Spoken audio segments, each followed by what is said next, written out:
Greetings, everyone. Want to greet you with lots of love, peace, and positivity as always. My name is Lennon Honor, and doing another live stream here. I know it's been a while, doing another live stream here on YouTube, and I'll be back on it more consistently moving forward. I want to thank you all for tuning on in. Those of y'all in the chat room, thank you for being here. And those of y'all who aren't in the chat room, thank you for tuning on in. If you're going to be viewing this in the archive, I want to thank you for taking the time to watch this particular live stream. I want to talk about this, and I actually was going to do a video yesterday, but I wanted to kind of let things subside a little bit. And yesterday was a very emotionally charged day for a lot of YouTubers, and in particular, Phil. I'll say Brother Phil from the Advice Show. Very popular show, and it's been, I mean, he's built it up over many, many years. I think it's been over a decade, and he's, become somewhat of a YouTube sensation. And what has happened is he's received a huge backlash yesterday concerning his marriage to his wife, and his wife happens to be non-black. Brother Phil is black or African American. And I want to talk a little bit about that. There's three lessons that I've learned from this particular situation. It's somewhat of a controversy, and I want to share these three lessons. I think we can all benefit from learning these three lessons. And no matter what, I don't wish harm on anybody, and I hope that everything turns out for him, his family, his wife, and those who are upset with him. And to be honest with you, I can understand where people are coming from. I try to be very impartial, but I also try to let the emotional stuff subside first, because I think a lot of people were just hurt. And I'm going to give you guys a little bit of background about what I'm talking about first, okay? But a lot of people, they were just simply hurt, and then they reacted based upon the emotions. And I've been very clear about this, that that's not necessarily the best approach. Sometimes it's better to just kind of relax just a little bit. I like to use the term, take a step back and relax, and then analyze things intellectually. Because if we go in straight emotionalism and we're already hurt, then how we're going to see things is going to be through the lens of pain or through the lens of emotional distress. And we don't see things clearly when we come from that vantage point. However, I do understand where people are coming from. A lot of people did videos. There's been a whole lot of videos that came out yesterday. And I said, I'm going to do a topic just to address some of this too yesterday. But I said, no, let me hold on. I'm going to take a step back and relax, and then I'm going to come back to it the following day with a clear mind and a clear head. And then I have just a few notes here that I just want to get to, and this is going to be relatively brief, and then we'll be done for today. Yes, and in the chat room, I want to give a shout out to everyone there. Thank you for tuning on in. And someone already brought it up. Texas Arian says, talking about swirlers all the time. And this is one of the controversial aspects of this, and why a lot of people are upset because Brother Phil, he has spoken out against interracial marriage, as it were, at least on occasion. And this is tied to this whole movement online of fighting against global white supremacy. And so many people have put forth this notion that you cannot do such a thing. You can't fight against racism as a black man if you are married to a white woman, or if you are in a relationship with a white woman. And then there's also this notion too, that as a black woman, that you can't say that you're down for the quote unquote cause if you are married to a white man, or in a relationship with a white man. And a lot of people have adopted that. But the real question is, do the people who espouse that, the people who promote that, do they really believe in that? That's something I think one of the lessons that we can learn here. We'll get to that. I think that's the third lesson that I want to talk about a little bit later on. So just to give a little background here. How's it going, Maya? I know it's been a while. Thanks for tuning on in. Yes, and the Truth Forum said hypocrisy. I think I wrote that down here. I have that at the top. I think one of the reasons why people are so hurt is because Phil, in terms of what he has kind of promoted versus how he is actually living, it's hypocritical. And I'm going to say something right now, like, I can care less. People, you can choose to be in a relationship with whomever you want to. You can marry whoever you want to. It's a free country. No one can dictate that to you. However, if you are saying that people should not be doing that, and then the reason why is because we have to fight against racism, and you can't marry someone who's not of your race, and they're not going to be able to understand, and we have to build strong black families, and you're talking all that talk, but in truth, you're married to a white person. I think that can be hypocritical. Now, is it, from my vantage point, is it wrong to marry outside of your quote unquote race? I don't look at it like that. It's free will. You choose to do whatever you want to. It's your life. But is it wrong to put forth put together a platform where the premise is based upon the notion wherein there's a separation of the quote unquote races, and that if you're going to fight against white supremacy, you're going to fight against racism, you're going to fight against white people who are racist, that you cannot be in a relationship with a white person as a black person, that you can't be married to one. If you're putting forth that, is it wrong there then to actually be married to? Well, you know, I'm not going to say that it's wrong. I'm just saying that it's hypocritical. And I think that that's where people were very, very upset. And I understand that, but there's some deeper lessons, I think, that we need to learn in this. By the way, how is the audio quality in the video quality? People, let me know inside the chat before I move on. I think the audio may be a little bit too loud. Let me just turn this down just a little bit. Okay, so there's just a very three things I want to talk about, but just to give a little background, Brother Phil has been doing his show for a long time. I don't follow his show. I don't watch his show. It's not for me. You know, different strokes for different folks. His show has changed over the years, and it wasn't for me then, and it's not for me now. Meaning there was a time where his whole platform was about talking about mainly what he would refer to as ratchet black women. Okay, there's been a whole movement of that on YouTube. People like Tommy Sotomayor kind of pushed that that whole movement where they all they do is they focus on the worst examples that they can find in terms of black women. They focus on those types of black women, and they speak very poorly of those black women. There are a lot of men who gravitate to that. There's a lot of women who gravitate this, which is one of the things I think we need to understand, is that there are a lot of black women who they seek to hear information that is abusive towards black women. Why is that? What does that say in terms of our psychology as a people, if you will? What does it say about black women who pursue and listen to those types of males who their main platform is to demean, disrespect, and abuse, verbally abuse black women? And so there's terminology that comes up, you know, thought and bed wenches and hood rats and hood, what is it? Something hot-headed hooligans or something to that effect. I mean, there's all these different terminologies that are used. But the point is that there was a time where Phil, his whole platform was exactly that. That's not for me. You know, that's not for me. That's not something that I respect. That's not something that I've ever promoted. It's not something I believe in. That's not something I'm teaching my sons. That's definitely not something I'm teaching my daughters. And I don't live that way. You know, I don't live that way, and I can't live that way. You'd be surprised at how many men, black men in particular, have these extremely negative views about women. You'd be surprised at how many black women have these extremely negative views about black men. You'd be very surprised. One of the lessons, I think, and this is outside of what I'm going to be talking about in terms of the three lessons that we can learn. One of the lessons that I think that this ultimately reveals to us too is that the growing rift between African-American men and African-American women within the scope of male-female relationships. You guys, I'm sorry, you guys, many of y'all do not understand how huge the gap is between us in these regards. More recently, I've thought about it because I've always tried to promote positive relationships. It doesn't matter what your quote unquote race is, or we're not all into that in my household. But if you are, that's fine too. I mean, people's free will. You can choose whatever you want. But my wife and I, we've always promoted positive male-female relationships. You men develop a better attitude and a better perspective about women, regardless, irrespective of race, but in particular in the African-American community, because it's such a major issue. It's something that we don't talk about a lot, but it's something that is huge. It's one of the major issues that needs to be addressed.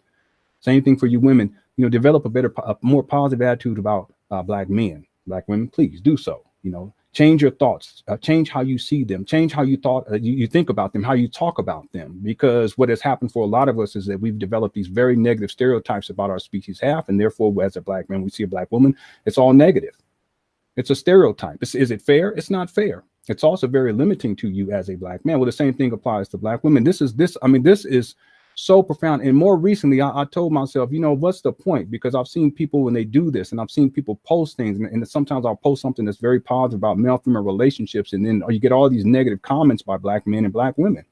It's not negative towards me, but they're saying negative things about their species half. They're talking, the black men are talking negatively about the black women. The black woman is talking negatively about the black men, but the post is about positive relationships and coming together. But we can't even do that in the first place because the gap is so huge and it's growing every single day. And people, I'm going to tell you all that a lot of the content here on YouTube, it caters to that, and it actually promotes the division.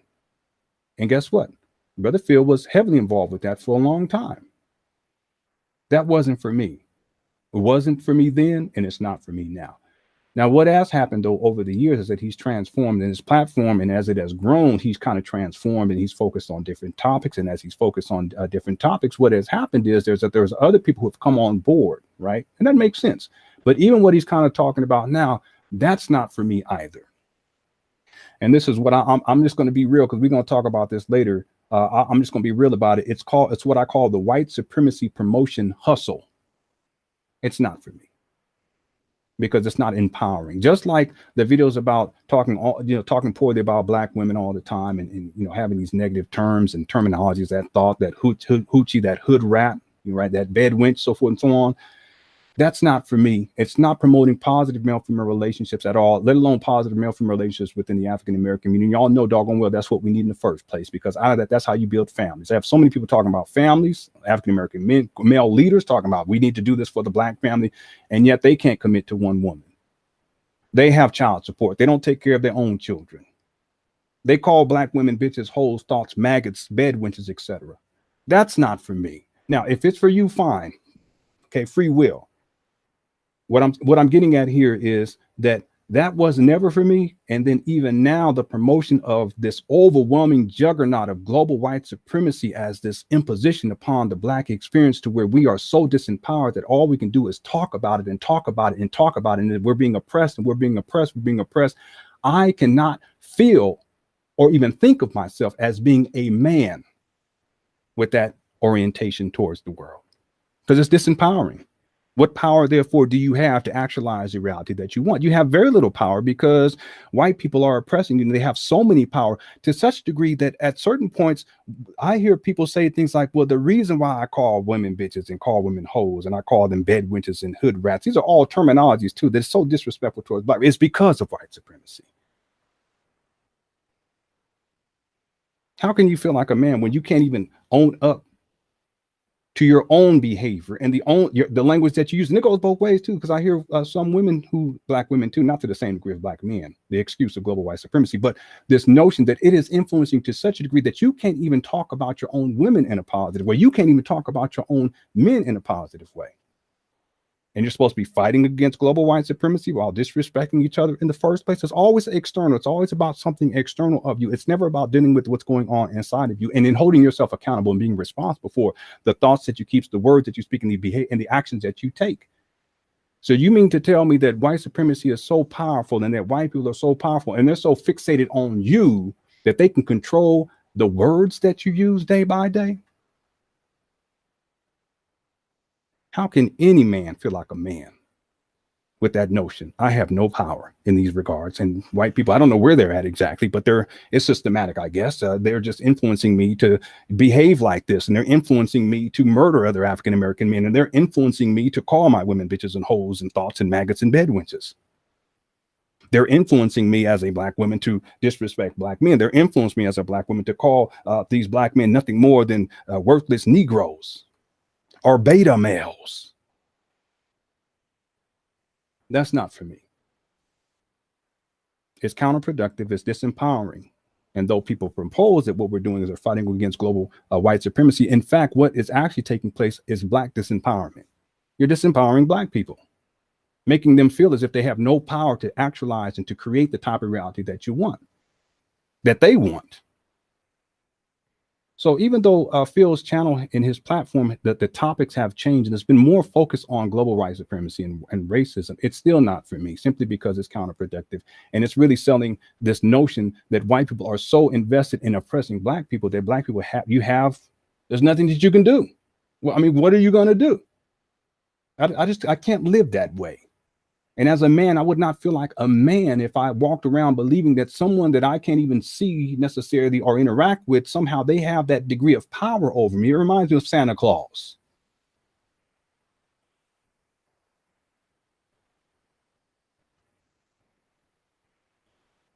Yes, Texas RN. Beta male coons. That's another one of the terminology that, and isn't it interesting that the terminology that we use, and I'm saying the terminology that we use when we disrespect each other is sourced out of the terminology used by white supremacists, actual white supremacists.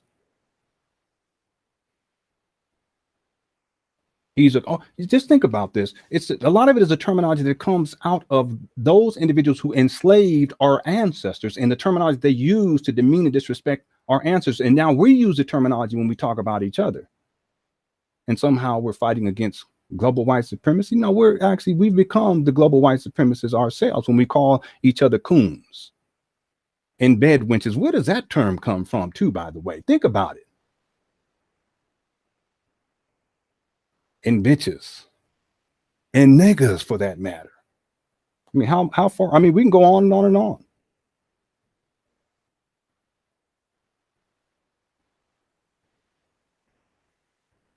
We become our own oppressors. What many people propose as global white supremacists is actualized through Black people.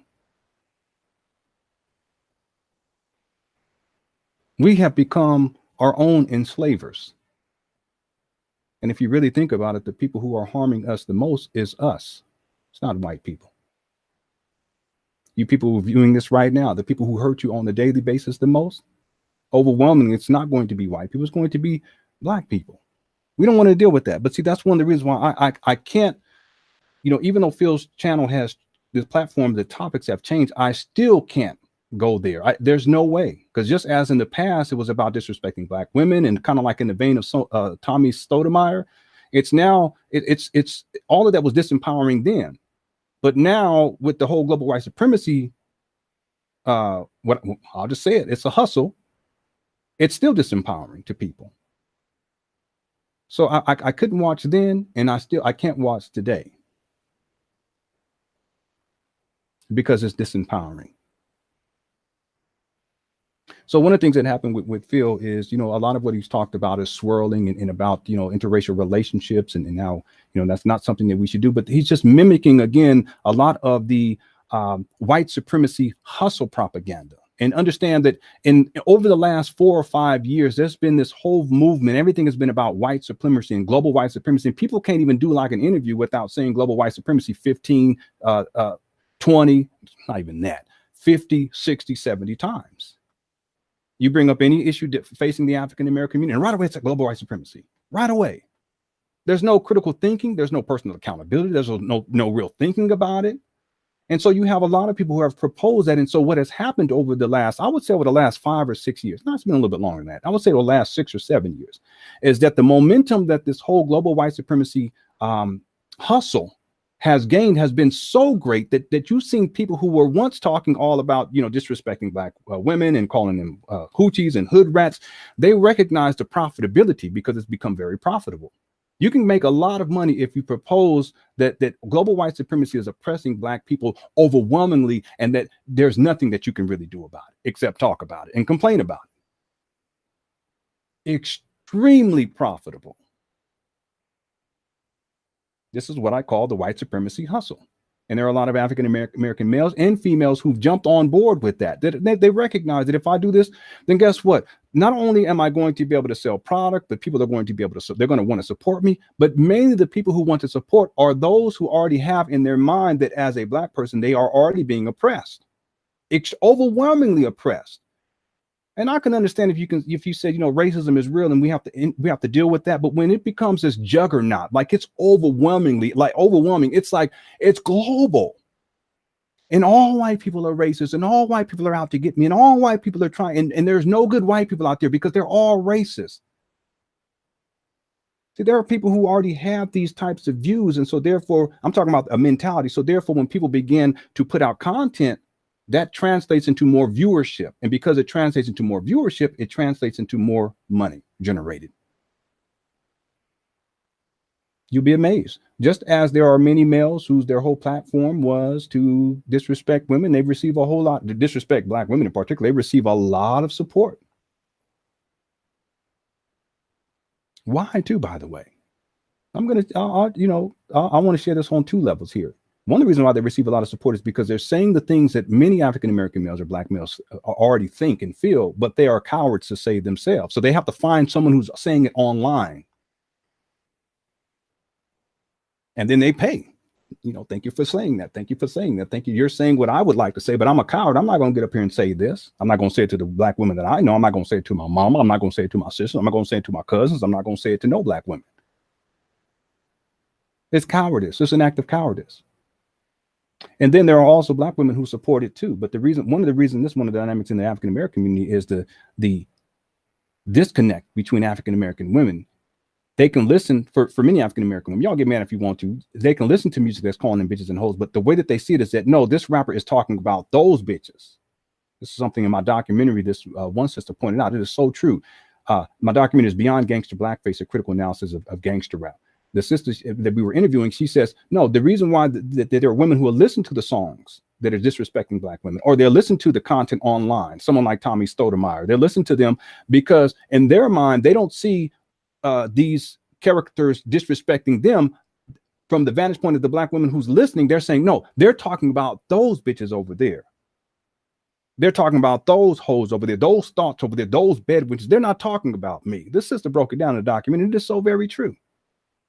So even this sense of sisterhood and being able to defend your own sisters, and instead of doing that, you defend the men who are disrespecting you. That's very profitable too, by the way. You'd be amazed at how many people, I mean, their whole platform, and they may talk about, look, I'm trying to help Black women and single Black mothers, but you know, they don't even take care of their own children, and they've made baby mamas and they don't care about their own children, and they've been abusive to their own baby mamas. Umar Johnson as an example. But it's very profitable. So just as the whole, you know, the promotion of the disrespect of Black women, but then on the same hand, sometimes trying to present oneself as being the savior to the single Black woman, even though you don't create all these baby mamas, you don't pay child support, and you too call women, Black women, bitches and hoes and thoughts and maggots and bed wenches. That can be very profitable because there are people who will subscribe to that, and there are men who they want to hear that because it makes them feel better about themselves, and that's what they would like to say, but they're cowardice, they're unwilling to get up on the platform and say it, so they want to hear someone, and that person who's saying it, that becomes their leader.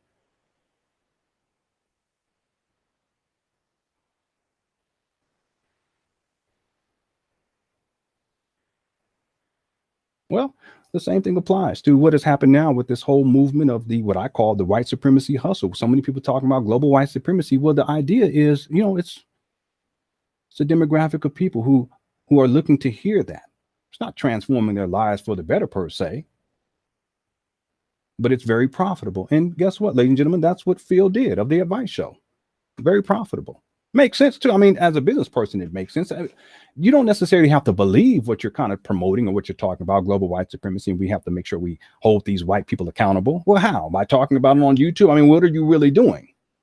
But not just too long ago, you were calling, you know, women, you know, hood rats and hoochies, and, you know, look at these ghetto, whatever the terminology is.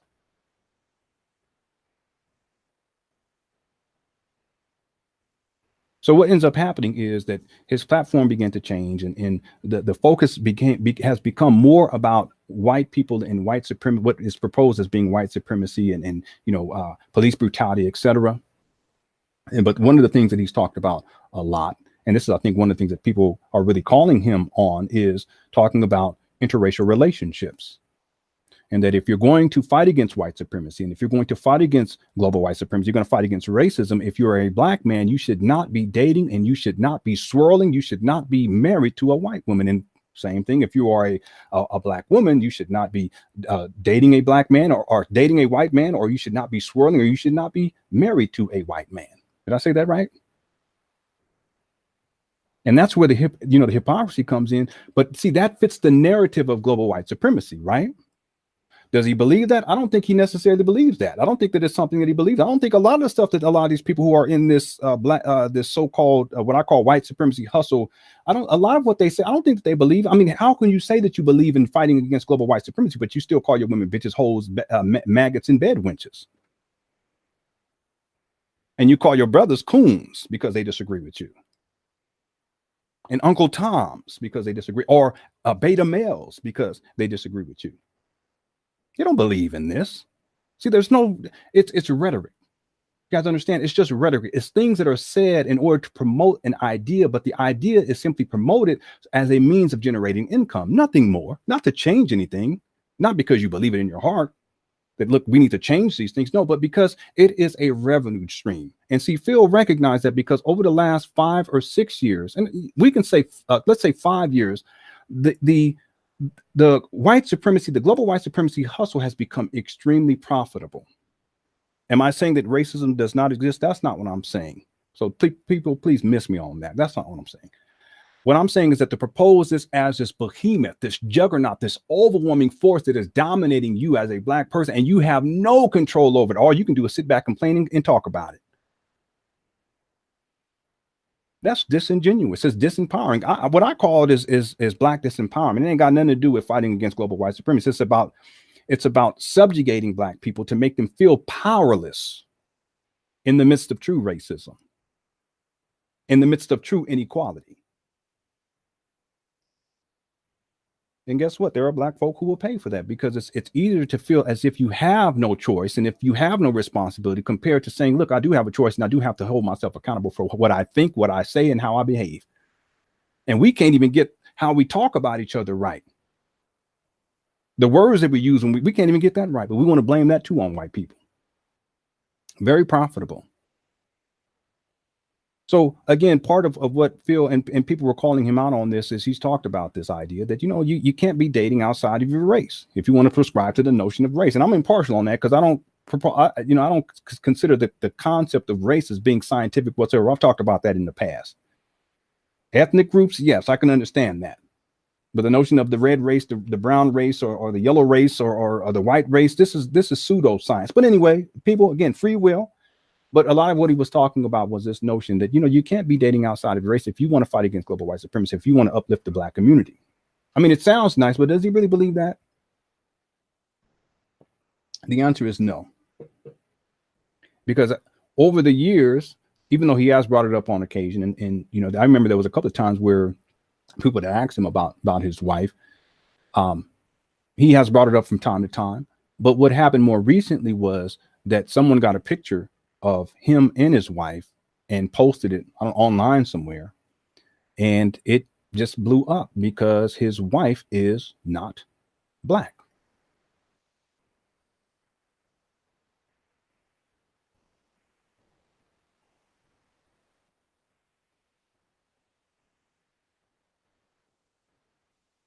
Does it really matter? I don't think to me personally, it doesn't really matter, because again, we're talking about the white supremacy hustle. It doesn't really matter. Just because someone's saying that they're about something doesn't necessarily mean that they're living what they say that they're about. I mean, if it's profitable to them, then they're going to do what they need to do in order to continue to make that money.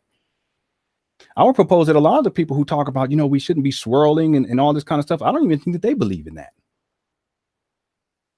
That if they had the opportunity to get with that white woman, that they would. They have opportunity to get with that Black man, that they would, or that white man, that they would, or that yellow race, or the brown race, or the orange race, or whatever, that they would.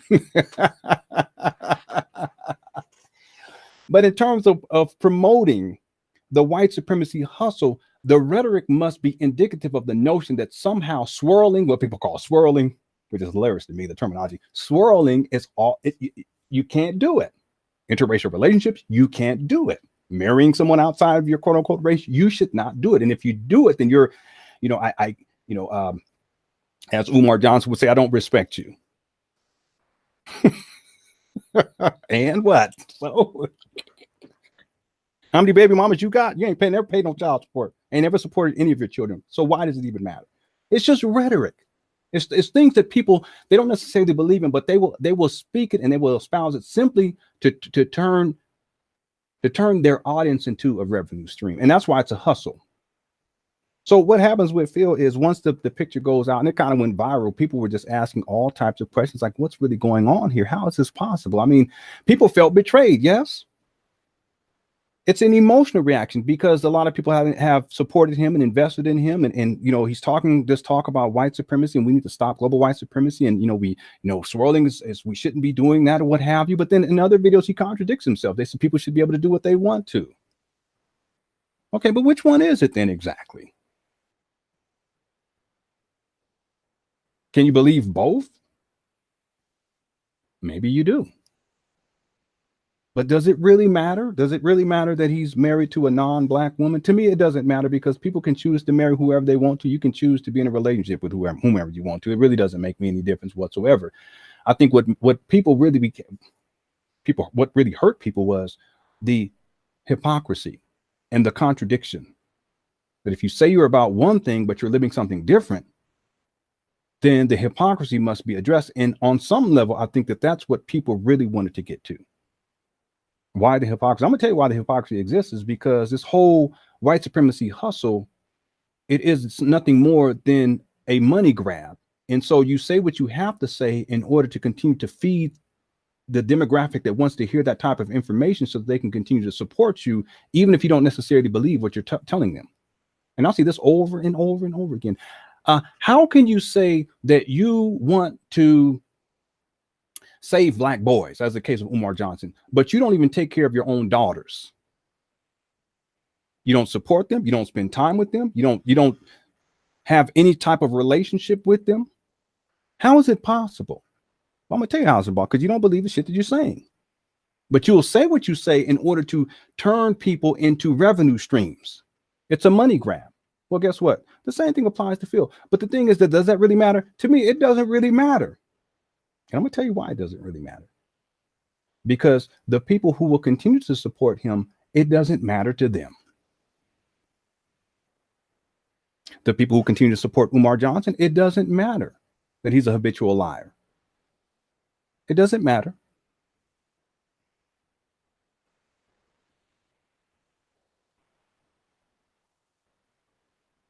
It doesn't matter if they call you a bitch or a hoe or a thought or a maggot or a bedwench. It doesn't matter. What is this indicative of? It's indicative of, see, because the issue to me is, it isn't even so much about Phil or Umar Johnson. It is, what is it about the African-American who continue to support individuals like these? I mean, there's a whole slew of them that we can run down a whole list. What does it say about their psychological makeup? What does it say about how they feel about themselves? What does it say about their self-identity? What does it say about their level of self-esteem? What does it say about how they conceptualize their own quote unquote blackness? Wherein they will support those who lie, who cheat, who steal, who are hypocrites, who are verbally abusive towards them, who are verbally abusive towards African-American women in particular. What does it say? So does it really matter that Phil has a non-black wife? To me, no, it doesn't really matter. But again, I didn't support his channel. I didn't follow his work or anything like that. It's just not for me. Now, does it matter to other people who follow his work? I think so. It does matter to them. But you'll still follow. See, there's this sense that, you know, for black men, there's no need for them to have any degree of integrity whatsoever. It's not necessary. You can call your own women bitches and hoes. You can scam, you can scheme, you can mistreat people. You can be an absentee father, but we're still going to support you because you're telling us exactly what we want to hear. So it doesn't matter. Yeah, you can call black women bitches too, and thoughts and maggots and bedwenches. You can do that. That's fine. You can abuse us over and over again, but it doesn't matter. I'm still going to follow you because you're telling me what I want to hear.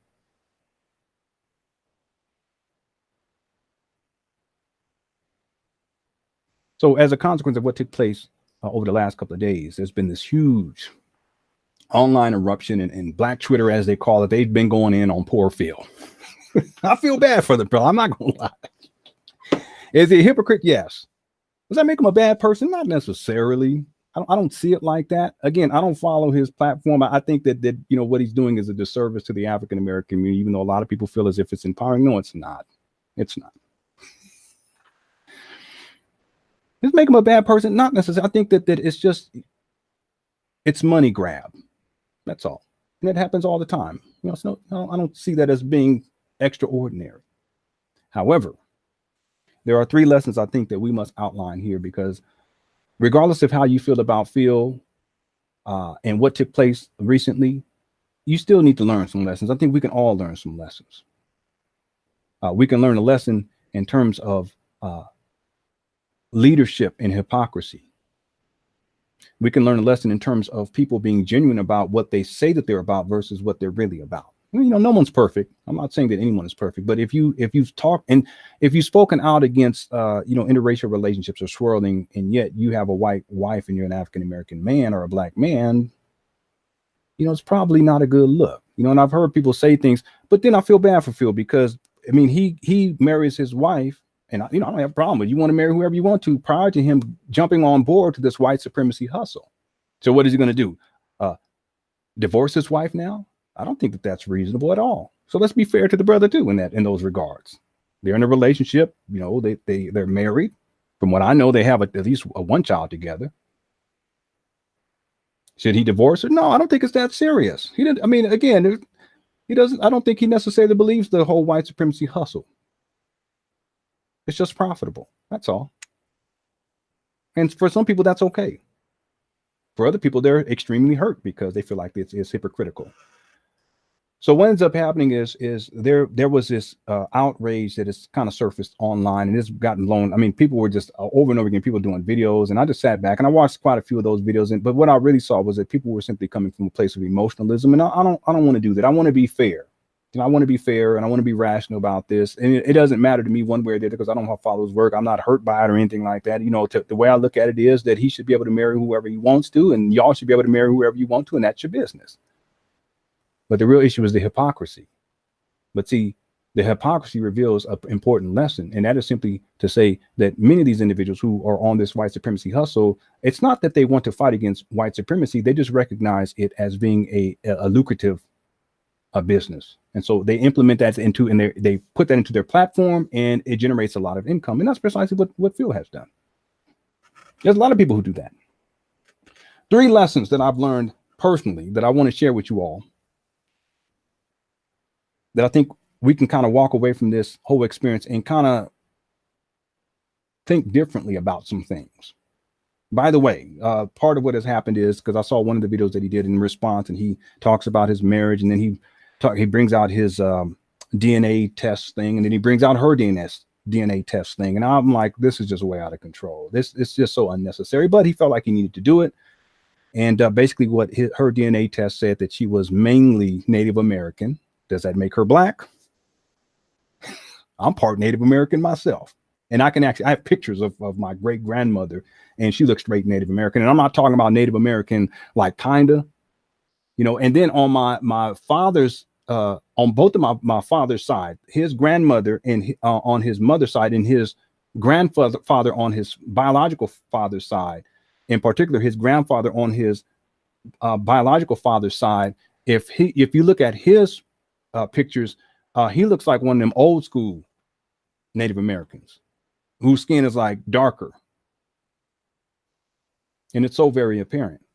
But that's not the same as being black. So if we say, look, you can't date outside of your race, but then you say, okay, well, she's Native American. Well, if you abide to this construct of races, and which also ties to white supremacy and global white supremacy, and then there should be no swirling, we shouldn't be dating outside of our race. Well, it's somewhat hypocritical, yes? But then people start to say things like, no, I don't know if he said it, but I heard other people say it. Again, well, I'm just going based on what I heard him say. He didn't say that she was black. I didn't hear him say that. But then people were said, no, she's a Mexican, or she's a white Latina. There, a white Latino. Like, someone said a white Mexican. What is that? I grew up in Southern California. Just real quick, I grew up in Southern California, in San Diego, and that's right on the border with Tijuana, which is Mexico. And most of my childhood, matter of fact, I could read Spanish before I could read English. I went to a school where Spanish was the first language and English was the second language. So teachers were talking in Spanish. That's why I still kind of know a little Spanish these days. Not in all of my years of growing up in San Diego, Southern California, right there on the border of Tijuana. And not once have I ever, and I lived in San Diego for 17 years of my life growing up. Not once have I ever heard someone say, oh, that's a white Mexican. Never heard it. Now, things may be different now. I'm 42. Things may be different now. But if someone is a Mexican, that doesn't mean that they're black. And if someone is a white Mexican, that doesn't mean that they're black. You all see my point? So part of what I'm saying is that, what I've also seen is like this spin thing. Well, I want to spin this and I want to try to make it seem as if, okay, as long as I can prove that she's not white, that's good enough. Yeah, but if you've been talking about no swirling, that should apply to all people. If that's what you believe, and you're talking about global white supremacy and all this stuff, again, I'm impartial because I think that you all should be able to get with whoever you want to. I mean, consequences, one good or bad, one way or the other, is your choice. It's your life. It's free will. I don't have a problem with it. People should be able to live and however you want to live. Look, as long as you ain't hurt nobody, I don't have a problem with that. But if your platform becomes about global white supremacy and you've proposed this, and you've been someone who has outwardly spoken out against people who are quote unquote swirlers. In fact, maybe you've had them on your show and you've talked about them and you went back and forth. Okay, well, it's a contradiction now, right? So this is all to say that part of this, I think, is spin. In other words, it's damage control. I want to spin this in a way to where I don't necessarily have to admit that she's not black, but I definitely don't want to admit that she's quote unquote white. And, you know, from what I saw, I don't see her as being white. I didn't see it that way. Just looking at a picture, I didn't see it that way. She looked as if she was a light-skinned Mexican who has some roots in Native American roots. But you guys understand that Mexico and you know, the United States of America, there was a time where there was no real border in between and Native Americans and Native Americans, you know. 3 lessons. I didn't mean for this to go on this long.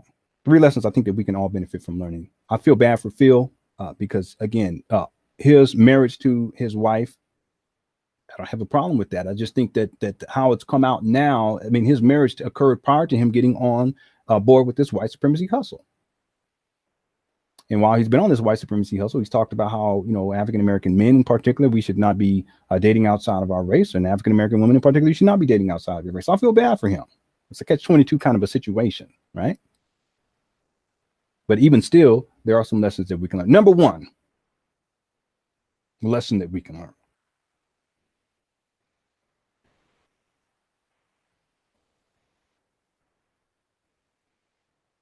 That in general, there is a double standard. And that this double standard comes out of African-American males' platforms that are centered around global white supremacy and how we should not be dating outside of our race, more specifically directed towards Black women, that they should not be doing it, because if they do it, they are bed wenches. But then when African-American males do it, they're not. What are they? What's the alternative term? It's a double standard.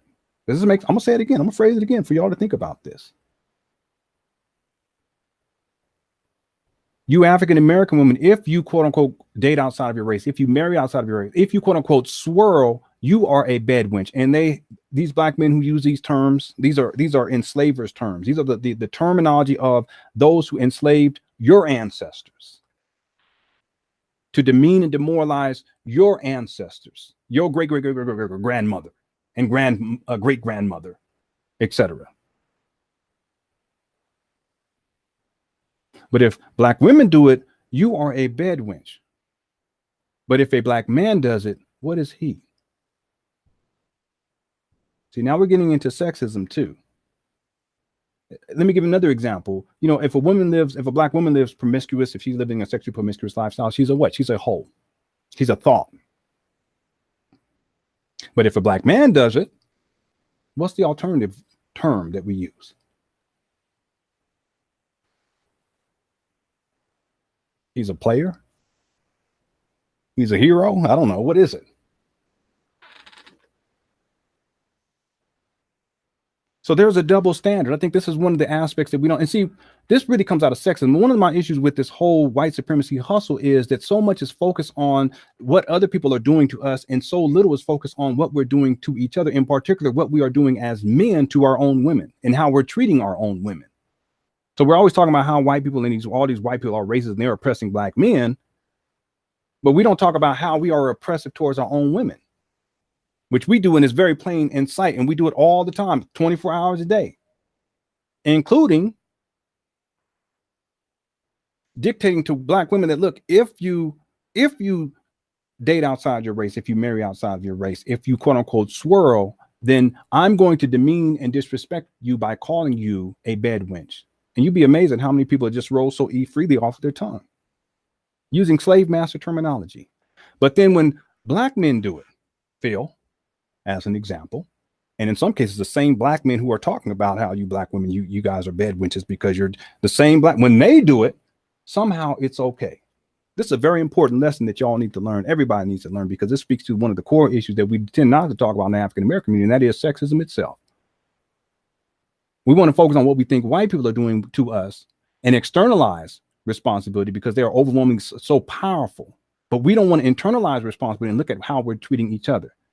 And in particular, as Black men, how we treat our own women. It's a double standard. Now, if anyone can come up with something, a term that is used often by these same Black men who are always proposing that, look, Black women, you can't be, because if you swirl, then, or you dead outside your race, or if you marry outside of your race, or then you're a bed wench. Is there an alternative term? What is that alternative term? I'll wait. My wife is in the house too today. She's in the chat room. She says, great topic. Thank you, baby. I'm waiting for an alternative topic. What is the alternative? The alternative term, or the term that we apply to men who do it. I'm waiting. Phil, what's the alternative? What's the term that? And see, now that it's been revealed that you are a quote unquote swirler, which I don't have a problem with, by the way. I mean, look, live your life. What do you call yourself? You call Black women bed wenches. What do you call yourself now? What's the alternative? I'm waiting. What's the alternative term that should be applied to men who do this? Someone said, I heard women say bad bucks. Oh my goodness. I can see, but you see, even that bed bucks, this is again slave language, enslavers language used to demean and demoralize African Americans, ancestors who were enslaved.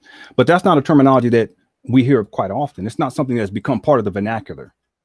But terms like thought, terms like bitches, terms like hoes, terms like bed wenches in particular, over the last 3-4 years, you can't compare a term like that to any of these terms. So it's not comparative. In other words, the gravity and the weight that a term like bitch has, or a term like bed wench has, cannot be compared to bed bucks. Because most people have to think about that. Well, what do you mean bed bucks? But if someone says, a bed wench, we know what people are saying, because it's become part of the vernacular. And you know what's crazy about it is it's become part of the vernacular, not the vernacular of the white supremacists, the true white supremacists. And there are some people who are actually white supremacists, who are actually white supremacists. It has actually become the terminology used by many of the leaders Black male leaders, who are saying that they are fighting against global white supremacy.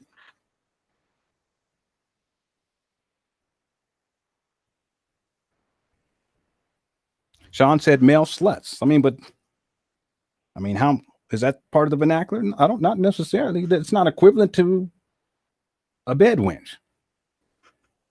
Because even the terminology sluts, that's applied to women in the first place. So we have to define sluts based upon saying, in other words, we have to preface it. We have to say a male slut, because if you just say slut, it's implied that it's a woman. Isn't that interesting? Some of the other terms, CJ says sellouts and coons, right? Yes, I would say that that's become part of the vernacular, but that's still not comparable to calling a woman a bed wench. In other words, that if we were to say that there is a comparative term, then, or there was a term that can be equally applied, that has the same weight and gravity as a bed wench, that we can apply to men who date outside their race, men who marry outside their quote unquote race, Black men in particular, or who are quote unquote swirlers. If we can't define a term that has the same weight and the same gravity. And there's a reason why. And the reason why is because of sexism. To demean and disrespect and demoralize a woman has become so commonplace that we don't even think about it. Do we need, real quick, let's go back to the other example. What's the alternative to calling, if a woman is living a sexually promiscuous lifestyle, she is a hoe? Well, what's the alternative for Black men who do it? There's no word that we can ascribe. There's no word that's in the vernacular that has the same weight and gravity as calling a Black woman a hoe, that can be applied to Black men.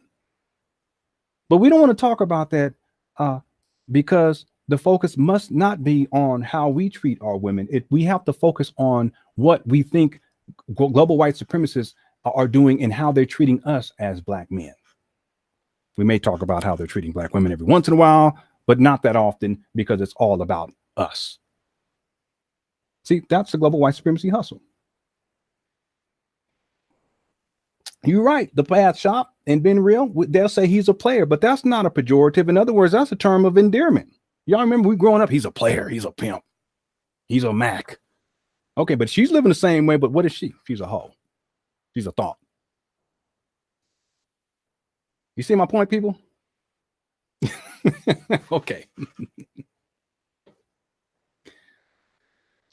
Okay, Robert said something. He said, if Phil think that he didn't do anything wrong, tell him to take a walk with his wife in her neighborhood.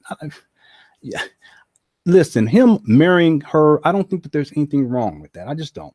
Again, people, you can have your view, but we can't dictate to another man or a woman their life choice in these regards. We can't do that. I mean, we can think that we can do that, but do we have that kind of power over other people in what they choose? Again, they're going to choose one way or the other, and there's going to be benefit and there's going to be detriments to their, again, there's going to be, that's just the way that it works. We can't dictate to anybody else. I don't see him marrying her as being wrong. I don't see that. No, not at all. I do see it as being hypocritical, though, to have a platform where you're talking about global white supremacy and you spend so much time demeaning and disrespecting Black women, but then and more specifically Black women who are quote unquote swirling, which is exactly what Phil has been doing. But then you disrespect and demean the Black women who are doing it. I think that is thoroughly hypocritical, and that's one of the important lessons that we can learn, that there is a double standard. Y'all got that? Okay.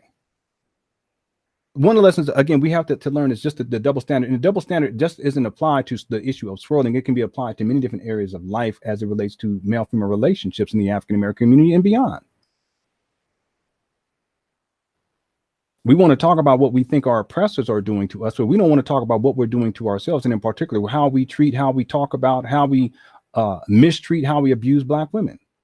Even the terminology, to be able to formulate the words out of our mouths and call her a bitch or a thought or a bed wench, it says something about us as Black men. There's no sense of that it's part of our responsibility to protect our women. That's not part of it. And see, it's so easy to say, well, we don't have to because she's a bitch or because she's a hoe or because she's a thought or because she's a bed wench. You're just dehumanizing her. But in the process, you're not seeing her as a human being. Well, now we're getting into sexism. So we want white people to see us as human beings and treat us equally, but we are unwilling to treat our own women equally and with respect and seeing their human value. It's total hypocrisy. And that's why I'm not down with the whole white supremacy hustle, because it's about Black disempowerment and also promotes deep-seated issues as it relates to sexism. But we don't want to talk about that as Black men, because we want to propose that we are perpetual victims in the world as opposed to victimizers. In point of fact, we are the main victimizers of each other. We are the main victimizers of Black women. But it doesn't really matter, because many of us, we don't see Black women as having the same human value as we do as Black men. And that's why we can call them bitches and hoes and thoughts and maggots and bed wenches indiscriminately. But when we engage in the same types of behavior that we chastise them for, we can't even come up with the language or the words and the vernacular that have equal weight and equal gravity. What does that say about us?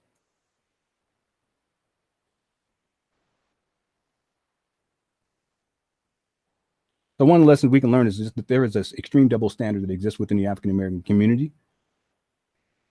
Another lesson that we can learn is the issue of interracial marriage and how it continues to be one of the extremely sensitive issues that we deal with as African-American people. And the reason I'm bringing this up, and I'll be brief with this, is because most people's reactions to finding out that Brother Phil was in an interracial marriage, it was emotional. And then you see people, they get online and they get very upset and they're yelling, and you're not going to get that from me. Okay, I'm just giving you guys, I'm just laying it out there for y'all to think about some things, give you guys some things, some lessons that I can observe. Also, some of the underlying themes that exist psychologically within African-American people that would allow them to treat each other in a particular way. And a lot of it stems from sexism, sexist ideology. But one of the core issues I think that we have yet to deal with is this issue of interracial dating and interracial marriage. Why is that? It's 2018, ladies and gentlemen. Why is it such a big issue? And if we find out someone that is doing it, we will call them a bed buck. I mean, we don't. That's not even part of the lexicon, people. By the way, it's just not part of the. Now, bed wench is definitely part of the lexicon these days. We're willing to call them a sellout or a coon, whether she's male or whether the person is male or what is it? What is it about that? I mean, can I ask you all in the chat room, what is it about interracial relationships and interracial dating and interracial marriage that compels us to become so overwhelmingly emotional about the issue? And I'm not defending Brother Phil. That's not what I'm doing here. And I'm not trying to be someone who is rah-rahing him either. I think that he's just an excellent case study of kind of to get to some of these issues. What is it exactly about interracial marriage, interracial dating, interracial relationships that causes so many of us to become so emotional, like so many of us became emotional yesterday? I'll wait. And there's people already saying answer. I'm going to get, because I want to get to this, because I think this is a very important lesson right here. I already know the answer, at least one of the answers. Why is it that when sometimes when we see an interracial couple and one of the people happen to be black, we kind of tense up a little bit, like, what the fuck is going on? What is it about us as black women and black men that when people talk about it, if someone who's talking about global white supremacy, they can call us bitches and hoes and bed wenches as a black woman, but it's okay, we still support them. But then once we find out that they're married to someone who's not black, now we got a problem.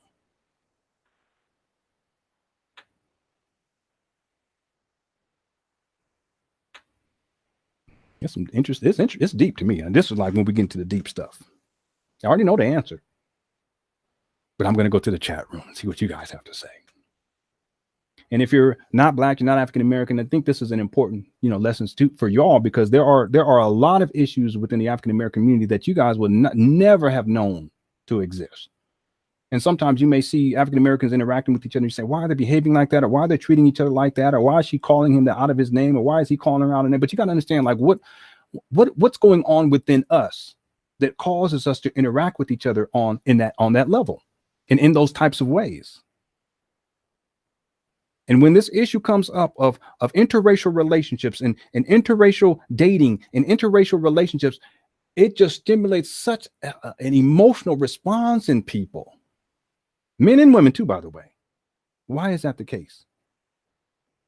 I'm gonna tell y'all something before I get into the chat room and read y'all what y'all have to say. When I heard that Phil had a non-black wife, did it matter to me? Not at all. Don't make me no difference. If it's a positive relationship, it's a positive, because that's what people are really looking for. Assuming that it's positive, okay? Doesn't make me any difference one way or the other. See, I would be a hypocrite to say, you know what, he should be dating, he should be only married to a black. I don't believe in that. I don't. And I'm not teaching my sons and daughters that either, that somehow you have to be restricted in that way. Y'all can call me a coon if you want to, but I'm a dedicated husband and father. I take care of my babies. I never call my wife a bitch or a hoe or a thought or a bed wench. So you can miss me on that shit. Ain't got no child support. Take care of all my babies to the best of my ability. I love my wife. Never cheated on her. Never cursed her. Never yelled at her. We don't even argue.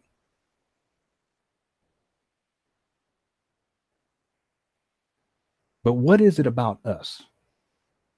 We're in that topic of interracial anything, in particular interracial relationships, quote unquote swirling. All of a sudden, it's the worst thing in the world, and we become so emotional, and we want to fuss, we want to fight, we want to call people out their name, we want to do videos to chat. Look, Phil, dude, look.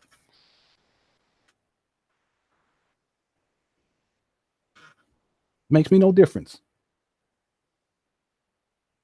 So the question is, why do we respond in that way? Okay, let me get into the chat room. Someone said the past show says I'm not marrying anybody. And you don't have to. That's the thing. Relationships isn't for everybody, and marriage isn't for everybody either.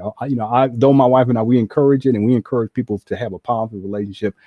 They don't mean that everybody has to get married or everybody has to be in a relationship. The idea is, how do we treat each other? And I'm gonna tell y'all that how we treat each other in the African American community, we can definitely do better. We can do better. All of us. Those of y'all here today, you know, some of y'all, you know, some of you black women, you just hate black men. I understand. Some of you black men, you hate black women. I understand that too. I've seen it. And more recently, I told myself, you know, is it really worth me really even trying to kind of put forth this message, you know, to, especially in the African-American, because so many of us, I mean, there's so much hate, self-hate. I mean, what's the point? But, you know, on the other hand, I feel like, hey, look, I think that it's invaluable. I think it's important. And I think it gives hope. I think that's more important than giving this sense that somehow, you know, we are so oppressed that we don't have the power to create something beautiful in our lives. Global white supremacy, this juggernaut. But the question is, why do we react with so much emotionalism, and the emotions are so negative, and we tense up and we become agitated, and in some cases angry and frustrated? Why is it that when the topic comes up of interracial relationships, interracial dating, and interracial marriage, why do we get like that? That's the question before we close out this live stream. I'm gonna scroll on back up because the chat room been on fire, as they said. Okay.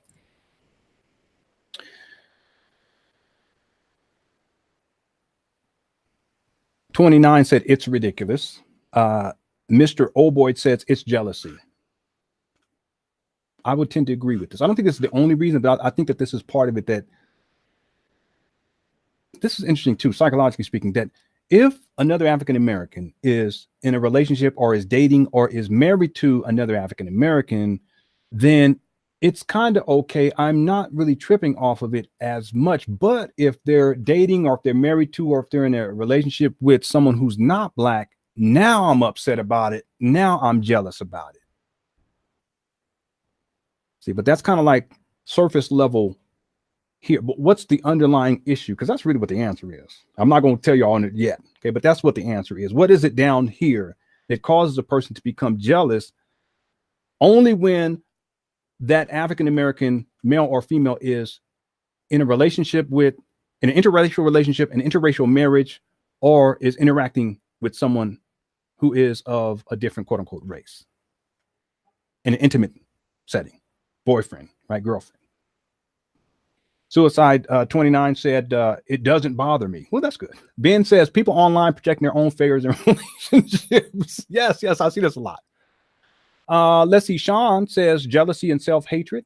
We are also intimidated by other races sometimes. I think this is true. I would agree with this. Self-hatred is part of this. Shell says jealousy.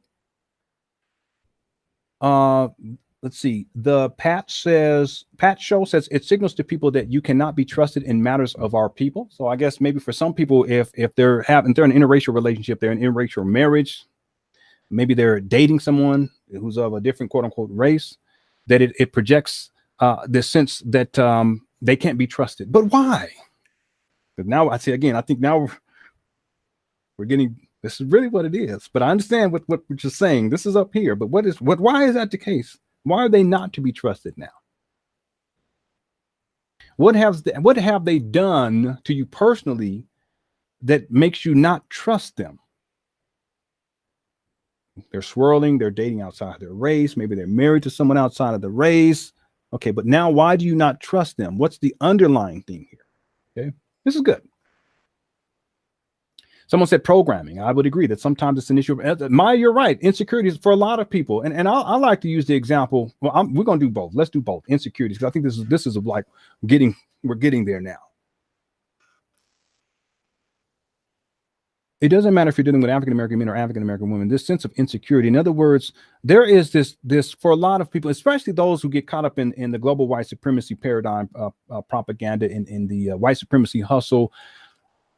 The way that the hustle works is to make you feel disempowered, is to make you feel as if you are powerless, that you don't have the power to actualize your reality that you want. And so you focus on what you think other people are doing to you and all the power that they have to influence the quality of your life. And they're demeaning you, they're disrespecting you, they're devolving the quality of your life, they're oppressing you. But you don't, but it's not designed. The whole global white supremacy paradigm hustle isn't designed to actually cause you to introspectively look at yourself and say, okay, but what am I doing to myself? That's where the true power resides. What power do I have to change my situation right now? What power do I have to change how I treat other Black people? What power do I, and we focus on what we think other people and how they're treating us, but what power do I have to within myself to change how I treat my own people, how to change how I treat black women as a black man, to change how I treat black men as a black woman, to change how I treat my children? Uh-oh. What power do I have? So in the absence of that, because we're not, the whole the paradigm of global white supremacy, what I call the white supremacy hustle, is not designed to cause introspection and personal accountability, to be able to say, look, I'm responsible for my thoughts, my words, and my actions, irrespective of what I think white people or some white people are doing, even though it's being proposed that all white people are racist and that they're all doing this to me, and it's systematic too.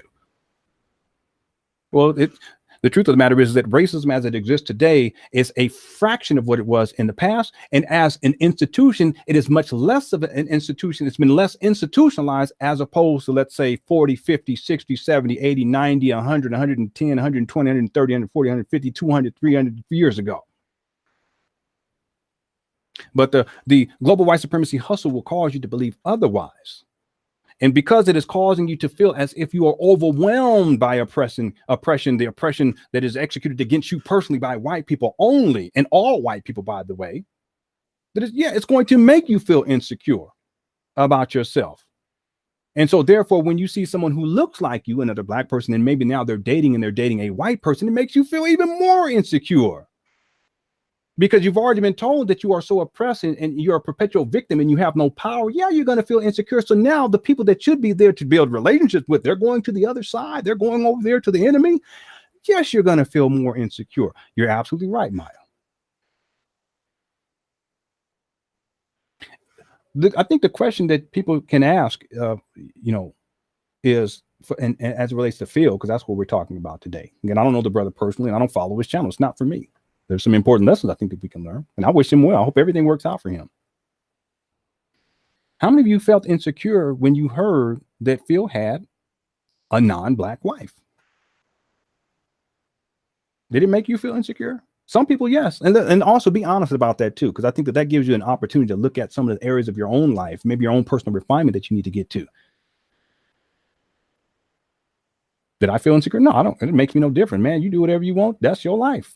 I'm not in the business of being concerned about, what another dude, it's just not, I'm sorry, it's not me. Same thing. If it was a black woman and you all found out she had a white husband, does it make any difference to me? Not, absolutely not. But if it makes a difference to you, why is that the case? This is the lesson, this is an avenue of personal growth. Why does it matter to you? Why did you feel insecure? And see, some people, it may not necessarily have been insecurity, but it may have been this sense of betrayal.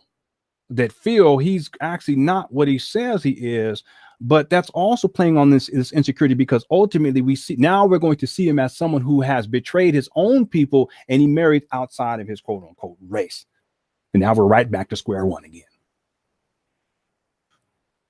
So, that's something I think all of us, we should ask ourselves, why is it that I felt a certain way, good or bad, about this situation? I'm totally impartial. I'm not hurt one way or the other. And I don't wish harm on the brother or his family. I want the best for everybody.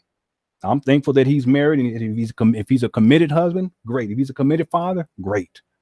Doesn't make me feel insecure. Now, does that mean that some other people doesn't make them feel insecure? That's what I'm saying, because there are black women that when this happens, I'm just going to be real about this, that when they see black men who are dating outside of the race, what they say is, that's one more or less that I have to choose from. And look at it, so it's already slim pickings anyway. And why am I not good enough for? But it doesn't work that way. It's a misconception that we have about male-female relationships. It's not about you. It's about his personal experience and what he has in terms of his experiences and what those experiences have drawn into his sphere. In other words, what types of people are around him, and out of those types of people that are around him, he's able to choose. Just like other people who are around you, you are able to choose. Yeah, but look at all these black men, all these men who are around me, they ain't nothing. They're just dogs, and there ain't no good men out here. Yeah, well, that's a mental outlook more than anything else. And if that is the case, you have the power to transcend that and put yourself in another situation, another set of circumstances where now you're dealing with a higher quality of men. And yes, a higher quality of black men, if that's what you want. There's nothing wrong with that either. But if you already come from this limited vantage point, you have this negative views about black men, and then you see one that appears to be about that life, and he's talking all that, white supremacy hustle talk, and you put faith in him, but then you find out later, wait a minute, he's actually married to a white woman. Yeah, you're going to feel insecure about that. You're going to be upset. You're going to feel betrayed. And that's another thing. I think a lot of you, I'm sorry, I got to say, a lot of you black women, you support a lot of these black men who are quote unquote race hustlers, but really it's the white supremacy hustle. You have to really look at yourself too in these regards, because a lot of what they talk about is actually disrespectful towards black women. Why is it that you follow them? Why is it that you support them? Why is that the case?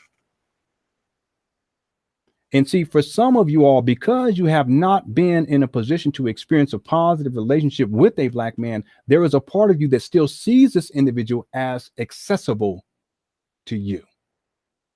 He may even be married, but you still see the potential of him somehow, some way choosing you. This is an area of personal development that you need to work on as a black woman. This doesn't apply to all black women, but for some of y'all, this is a serious issue. I'm gonna tell y'all something else. Y'all ain't gonna get that from me. It's not gonna happen. Why? Because on my limited minor platform, my whole platform is about positive relationships. It is about family, and it is about me, my wife, our journey together, and our 5 beautiful children. So you guys will see my wife and I together. You'll see us talk about relationships. You'll see our relationship. You see how we interact with each other. There's no sense of ambiguity that would lead you to even consider the possibility that somehow, you know what, I may somehow, some way, I might be able to get at Lennon. I hate saying my name like that. That I would be able to get at him, even though he's married. And you guys have to understand that a lot of these white supremacist hustlers out here, they know that psychology, and they will use it against you. Umar Johnson is an excellent example that he does that all the time. We got to help these single black women out here. Yeah, but that's because that is your main demographic. That's the people, and you're playing on their emotions. We want to make sure we build a school for your boys.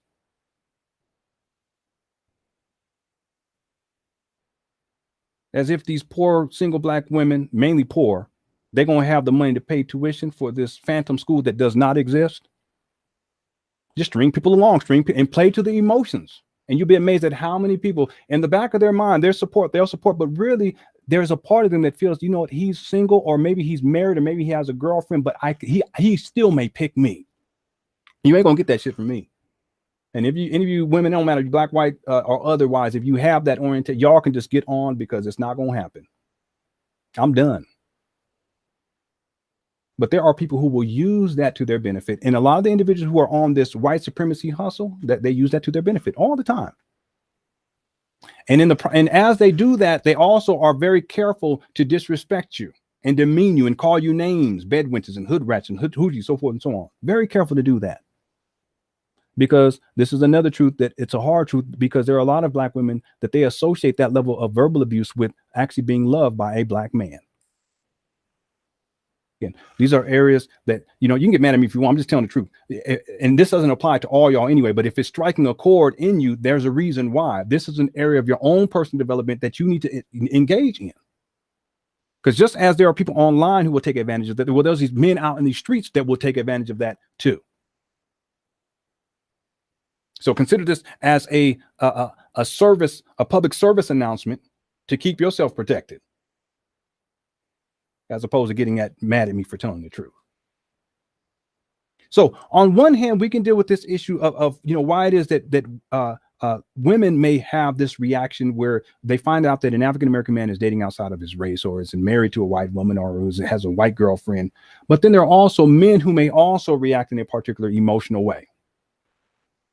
I'm gonna get back to the chat in just a moment. And thank you to Taco. Taco sent in a super chat donation. I appreciate it, Taco. Hope you're doing well. Right. When I work on music, I think about you, because I know there's a part of me that's like, you know, I need to get back into theory and chord changes and all this, because I haven't done it in a long time. Okay. But thanks, bro. Why is that men would have, because you would think that it wouldn't matter to men, black men in particular. Why would it matter whether or not your brother is dating interracially or in an interracial relationship? I mean, it almost sounds kind of ridiculous to me. I'll be careful with my words here. It just sounds a little ridiculous. Why do I have all these viewers today too, by the way? Is it because this is a hot topic? I guess because it's a hot topic. I decided to do the show like 10 minutes before I pushed that button. Was going to do it yesterday, but I said, let's just relax, take a step back and relax, because a lot of people were extremely emotional, and I don't want this to be about that. I want people to really think about some things. And you Black people in particular who are viewing, this is an opportunity for you to kind of dissect some of your own internal issues. This is self-work stuff, core issues as it's called, right? Why would a grown man get upset at Phil when he finds out that Phil has a non-Black wife? And again, Phil did talk about this in the past, where he talked about, his wife. He was in a previous marriage with a Black woman, and then things didn't work out. And he talked about how he has a new wife, and that his new wife is not Black. But once people saw the picture, that's when all of a sudden, oh my OMG, as people say. Why would, and see, I can understand for some Black women, I can see the reaction in those regards. I can see that, right? But why would a Black man have that type of reaction? Sounds kind of strange to me. Well, one of the problems with the white supremacy hustle is that there is this sense online that you're part of something greater than you.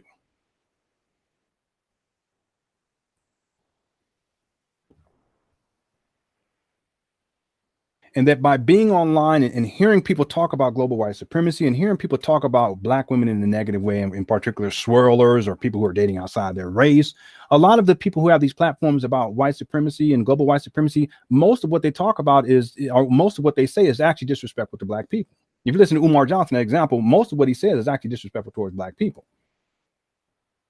But if that's what makes you feel better about yourself as a Black man, and if it also makes you feel as if you're part of some sort of a movement that is fickle, it's nothing really tangible per se, then yeah, you're going to become emotional when this person that you see as your leader actually turns out to be not what you thought he was. You're going to have an emotional reaction, which could have been avoided if you simply did your due diligence and didn't allow yourself to get caught up in this whole paradigm of global white supremacy. We've got to fight against white people, and it's all emotionalism anyway. It's not intellect. And then the notion that you're going to transform your situation or transform the lives of Black people online per se. No boots on the ground. People say that I'm doing all this work in the community. You ain't doing shit. You just online. That's it. And you don't even have your household in order. You can't propose that somehow you're going to be able to actualize some positive change in the African American, but you still calling your women bitches and hoes and thoughts and maggots and bed wenches. See, in the absence of proper intellectual process, you'll accept anyone who is saying the types of things that make you feel good, but also make you feel as if you're part of something that is greater than you. And you know why so many Black men have this need to feel as if they're connected to another Black man, and they feel as if they're connected to something that is greater than them, because so many of us didn't get that from our own fathers. And that's where we're supposed to get that from in the first place.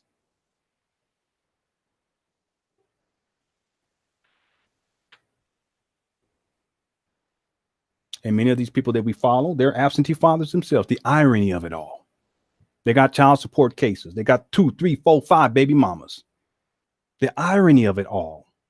They're not even committed to Black women. The irony of it. They talk about we need to be married to Black women, but are you? No.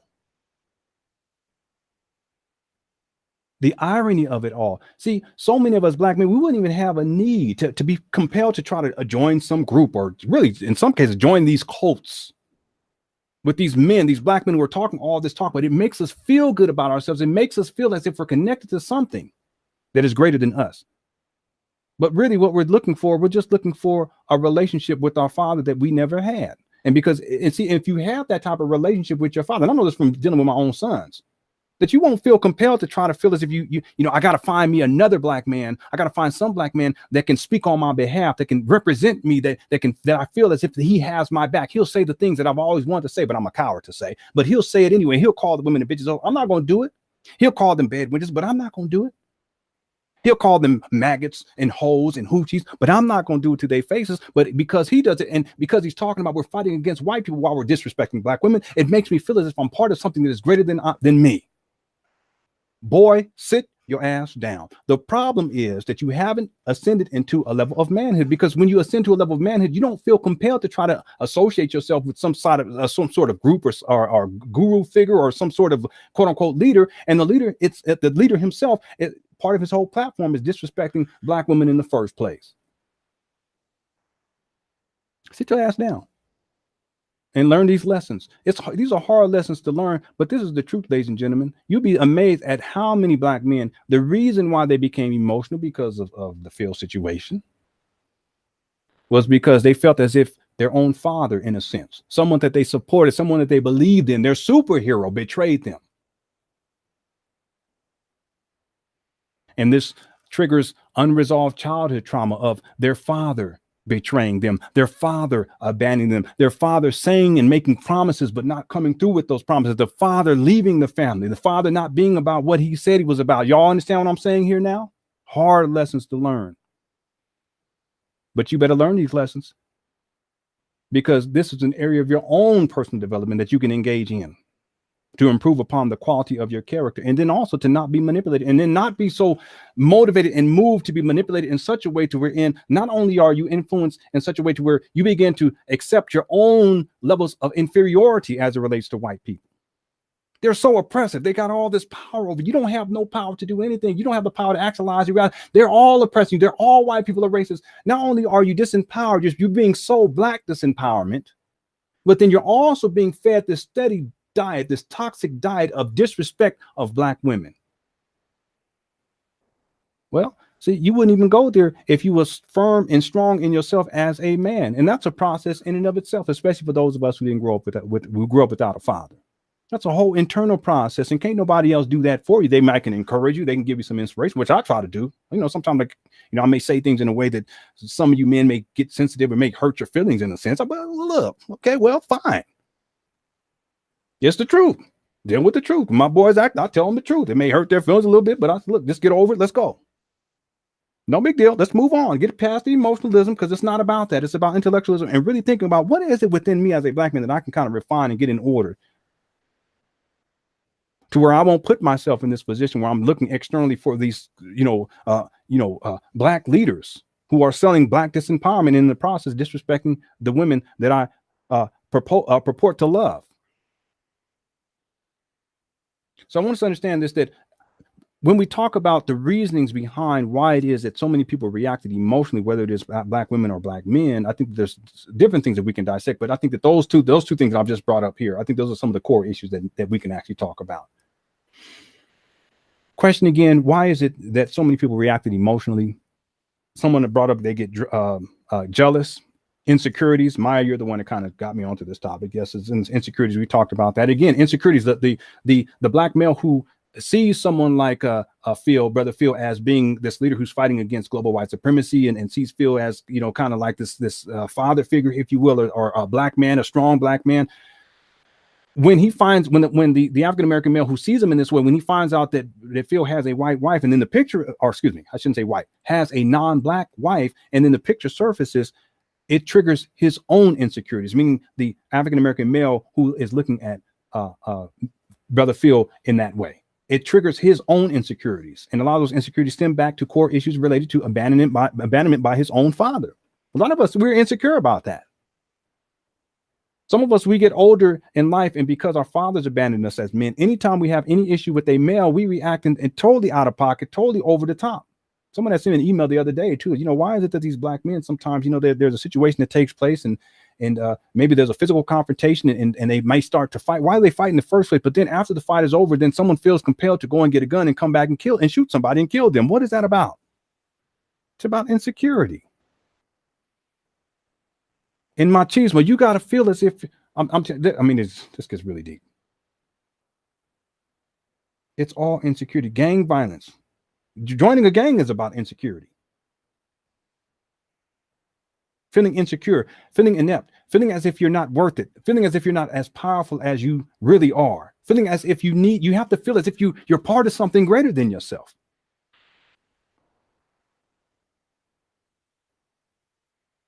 And if you guys think that this is a non-factor, even joining sororities, for a lot of people, it's about feeling as if you're part of something greater than yourself. And they'll put you through all types of things in order to prove your worthiness.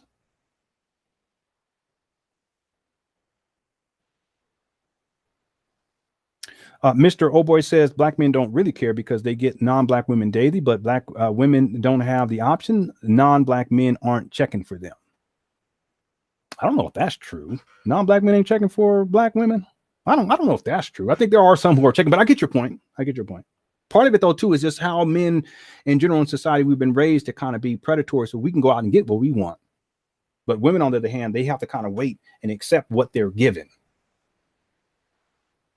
You understand what I'm saying? This makes sense. This is, again, part of what we talked about earlier in terms of sexism.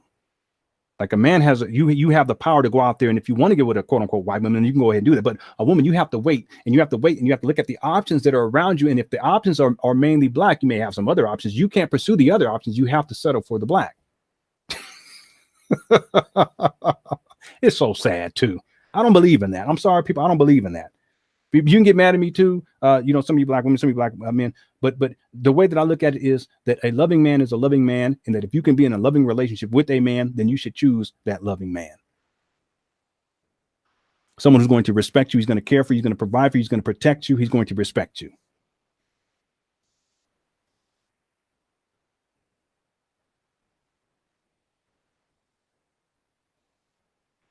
Let's see. Shell says we are controlling. That's one of the reasons why I think they're saying this is one of the reasons why people reacted so emotionally, because it's about control, and you want to make sure that another black man or another black woman, for that matter, is not going outside of the race. It is an issue of control. Okay, now we're getting into oppressor behavior. You don't have the right. I'm going to control you. You don't have the right, Phil, to be in a marriage with someone who's non-black. Very controlling, right? But is that any different than, you know, Phil, when he was talking about how these black women are out here swirling and they shouldn't be doing that? Well, that's controlling too. See the hypocrisy? Okay. Some people are resentful. This is true. Let's see. What else we got in here?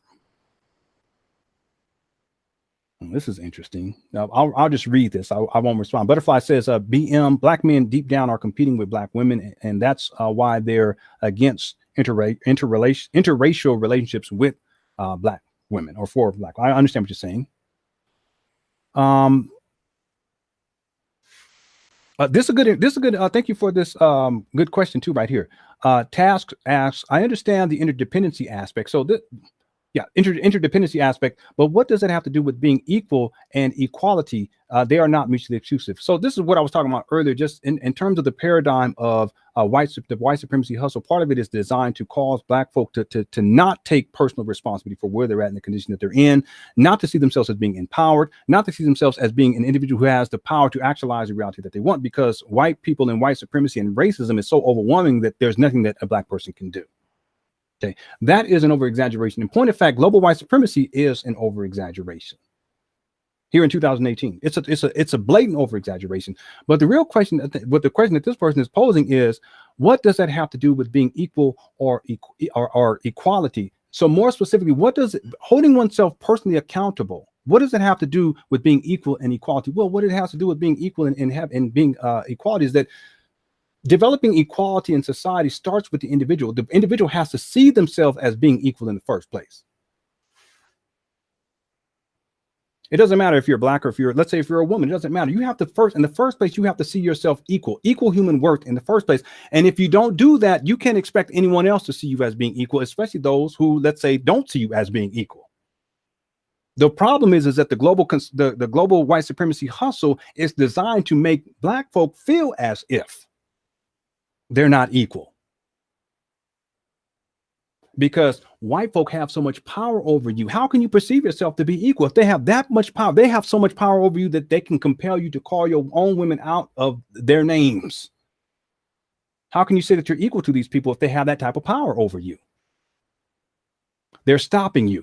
They're oppressing you on all. How can you say, look, I'm equal? So you can't claim, look, I want to be perceived as being equal in society, but you don't see yourself as being equal. You don't have the same human worth as a quote unquote white person, because you perceive them to have so much more power over you, and they're oppressing you in extreme ways. That's how this is related. This makes sense to people? That's the problem with the whole global white supremacy hustle, is that it's not designed to institutionalize the sense of black empowerment. It's designed to institutionalize the sense of black disempowerment. And if you're disempowered, you can't say that you're equal to anybody else. You don't even see yourself as being on the same level as anybody else. So if anything, what we can say as a logic stream here is that what is mutually exclusive is the notion of seeing oneself as being unequal to your oppressor, but then expecting your oppressor to see you, or your perceived oppressor to perceive you as being equal to them.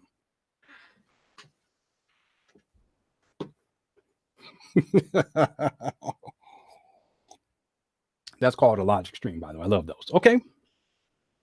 All right.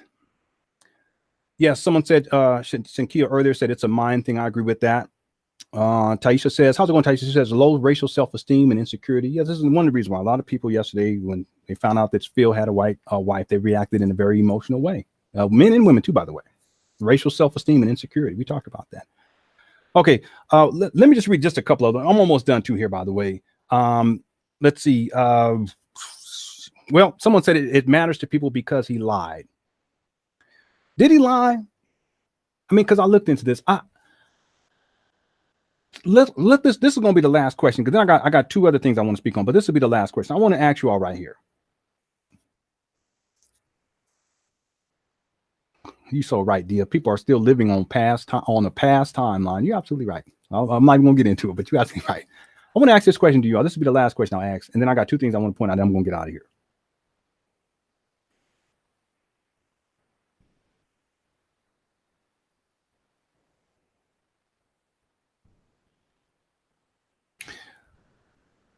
Did Phil of the Advice Show lie to people? And if he did, how so? I'm going to ask that question. I think it's a fair question. And I'm going to give you my answer. And I could be wrong about this, but I'm going to give you my answer. The answer is no. I don't think that he lied to people, because he had talked about, not, having a non-black wife. I don't even remember him saying that, because I remember there was a video where people were asking him about this, and he had said something. This was like years ago. We had said something like, my wife is Mexican. I mean, this was before his channel blew up too, by the way. When I say blew up, I mean became extremely popular. So what I'm saying is that some people, and again, I could be wrong about this. Some people are reacting to this information that they received yesterday, or the pictures they saw yesterday, without having a historical perspective on what Brother Phil had said in the past about not being married to a black woman. So in the absence of that, it may appear as if he was lying, or maybe he was trying to keep it a secret. Now, if someone said, has he been kind of not talking about it with purpose? Has he not mentioned it as much with purpose? I would say yes, because that messes, for him to mention that would basically mess up the white supremacy hustle. Okay. So, but is that lying? I wouldn't say that. That's my perspective. I could be wrong on that, but I'm going to ask you all the question.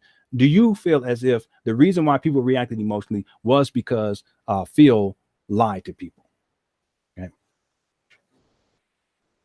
And then let me scroll down. I'm gonna scroll down to the bottom of the chat room. I'm sorry for missing everyone else's comments, but the chat room has just been so over the top. I'm sorry. Okay. Let's see here. IROC said he did say she was Afro-Latina. I never heard him say that. Okay, so and if he said that, that's a lie. Okay, I would have to say that. Then yes, I would agree that, because she's not Afro-Latino. Ladies and gentlemen, I'm sorry. No. And the DNA test that he showed, it showed that she was predominantly Native American. And interestingly enough, he didn't really get deeper into what else she was too, by the way. She didn't necessarily mention that. Okay.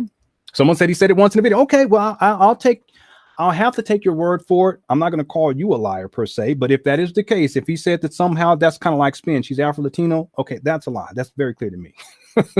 Okay. All right. I saw someone posted a video yesterday, and this person, they said, they have a Latino friend, and they forwarded the picture of Phil's wife to their friend and said, what is this person? What do you think this person is? What ethnic group or what have you? And the person responded back and said, white, not Latino or anything. Okay. So again, right.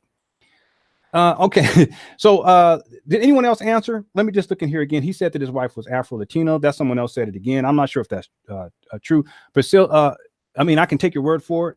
I never heard him say that. Priscilla said lying by omission. Yeah, I guess we can kind of say that in a sense. At least we can say that it was deceptive. Maybe people are being hurt because it is deceptive, especially if your platform is turned into, we're fighting against global white supremacy and there should not be interracial dating or interracial relationships and so forth and so on. Okay. Someone said, I thought my computer froze up when Lennon paused. No, sometimes I do that. I have to think, and I have to make sure that I say the right things and not say something, the first thing that comes to mind, because sometimes what I say, if I said it, I get myself in trouble. All right. Someone else says he said his wife was Afro-Latina. She's not. What else we have in here? Sadly says, I thought that he mentioned once before that his wife was not black. Yeah, no, I remember a long time ago. It wasn't that long ago, but I remember some time ago he did. I saw a video of his where he did say, I think he had it, and he was interviewing someone, or they were talking about interracial relationships or so forth and so on. Adaku says, I had to watch the video of him explaining himself and he looks really silly. I have to agree with that. When I saw the video, I just felt like it was a bad look. I really did. Sometimes, I mean, you can tell someone in their own mind is circular, like they're trying to figure out a way to justify and make things right, but they're really just trying to spin it. And that's what I kind of picked up on that. The way I look at it, if he came out and said, look, I just want everyone to know, I mean, you may not agree, but I married a person, my wife, and I love my wife, and I married her, and she happens to be non-black, and if that's something that you guys feel is wrong, well, then you're entitled to that opinion. But I've chosen this, and I'm not going to unchoose. This is my wife. I mean, I can respect the man that does that. I mean, it does hurt the white supremacy hustle too, to a degree. It will, but it's honest, right? Any other comments that I want to read here? Let's see.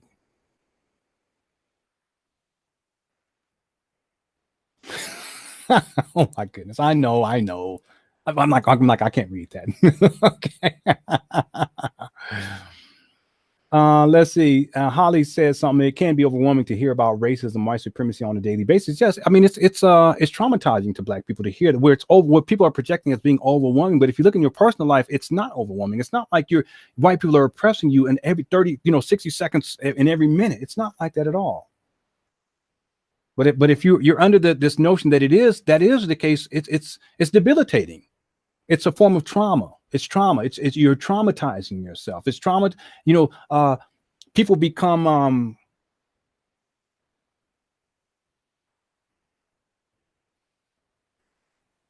what is the word?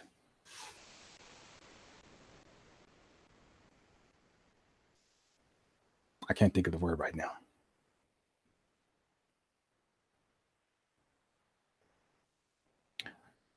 The definition of the word is a state wherein a person believes that everyone is out to get them. And in this case, every single white person is out to get them. Someone got a definition. What's the word? The definition comes. I can't think of the word.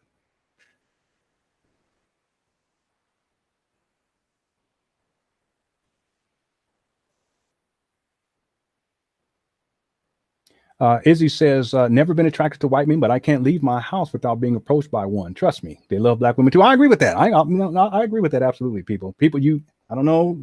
I'm sorry, but that's what I've seen. And women's. Okay, let me scroll down before I get myself in trouble. Any other comments here I'm just going to scroll down a little bit more. Someone said again that he said his wife was Afro-Latina. I never heard him say that, but if he did say that, I mean, that's not true. Yeah, he would have lied if he said that. CJ said, Phil being a hypocrite and still going to get an influx of subscribers. Yeah, I think that he probably will. He's going to lose some subscribers, but again, sometimes controversy is what sells ultimately. And it's more people who view, the controversy stuff, they'll end up filtering in and they'll get their partake in the white supremacy hustle for a while, and then hopefully they'll move on. All right. Let's see. Anything else here? Don't say that, Jabron. You're wrong. I can't read that. Y'all, let's be nice now. Holly also said Phil was also talking shit about Black women. Yeah, he did a lot of that. He did a whole lot of that. That's another thing, talking all that shit about Black women, but then behind the scenes, you don't talk about it too much. You got a non-Black wife. I think that's not a good look too. All right.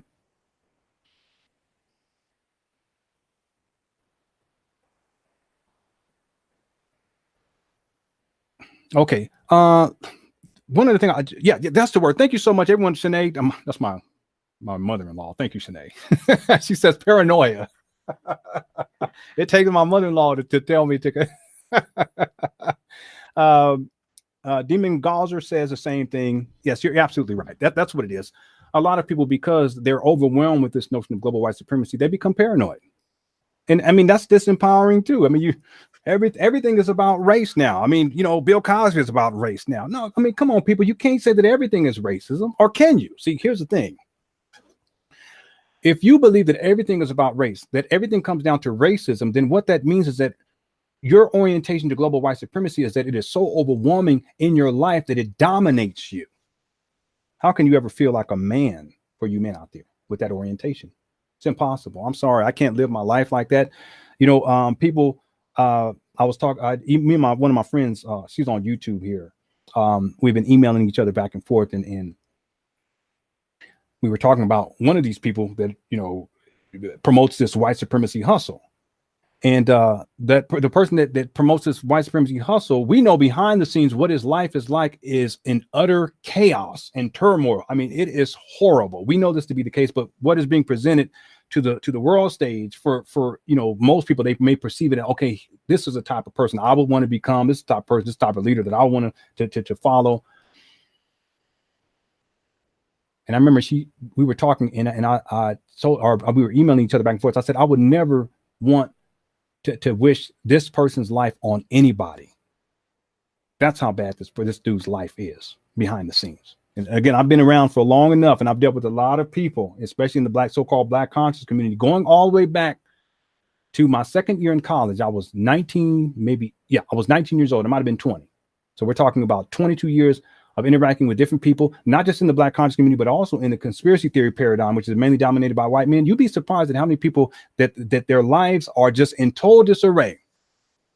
But even in the midst of my friend and I talking about this, I said, I would never wish his life on anybody. And I said, my life is not perfect. And there's so many different things that when I wake up, I wish I'd done a better job. I wish I'd made better decisions. I wish I was in a position to be a better service to my family. I mean, I can go down a whole list of things. But one thing I can say is I'm not a liar.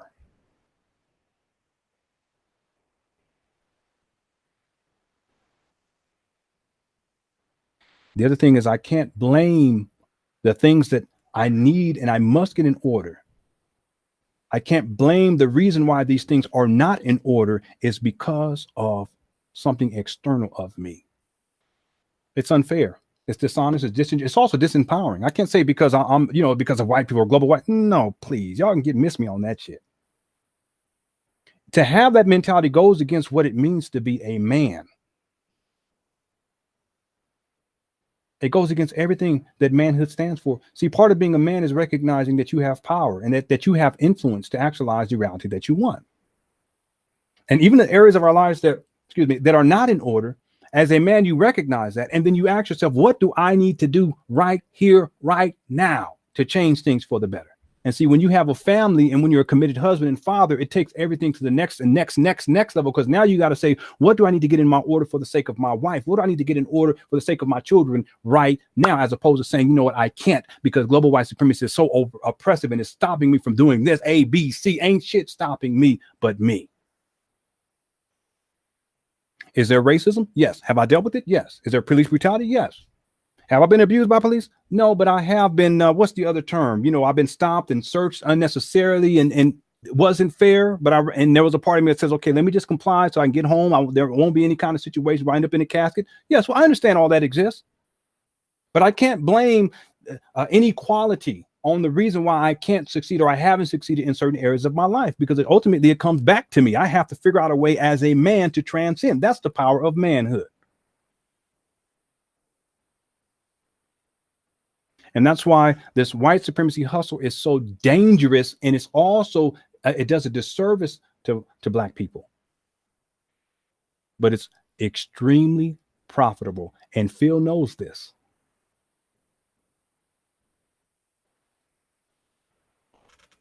Okay. Okay. So I gave you guys, this is the last two things real quick. One of the lessons that we can learn in terms of this whole Phil situation of the advice show, or the advice show, is that there's a double standard as it relates to swirling, as it relates to interracial relationships, that for a woman to do it, she is the worst of the worst. But for a man to do it, we don't have the same terminology that we can apply that can have the same weight or the same gravity as using a term, let's say bed wench, that we can apply to men. And there's a reason why, and that is dealing with the issue of sexism and misogyny, in point of fact. Another one of the lessons that we can learn is that interracial marriage, interracial relationships, interracial, let's say boyfriend and girlfriend who happen to be interracial, it is still one of the core issues that needs to be resolved within the African-American psyche, if you will. Maybe I shouldn't say psyche, because it's emotional too. And that's why I'd asked the question, why did people become so emotional when they found out, and they actually saw the picture of Brother Phil and his wife is obviously not black. And no, Afro-Latino, please. Come on, people. Well, part of the reason why is because we have these deep-seated issues about interracial relationships. Deep-seated issues that we're going to need to transcend at a certain point in life. I've transcended. I've told her before. I remember there was this one black woman, she got mad at me. I said, if my daughter, if she came home and she had two options, and one of the options was a man who looked like me when I was that boy's age. When I was his age, he looked just like me. But he was a horrible person. Called her out her name, called her bitches and hoes and talking all this shit and just, high all the time and grabbing on his nuts, pants sagging off his ass and just, all that kind of stuff, listening to the music, calling women bitches and hoes. And then she brought someone else over with, and she look, I have a choice between this other guy was green, had 3 eyes, a tail and a snout. But the young brother was respectful, and he was willing to provide and protect my daughter, and he was willing to take care of the children that he would someday have with her, and he would commit to her fully 100%. Who y'all think I'm picking and I'm supporting her, and I'm gonna say, yeah, this is the one? Who y'all think?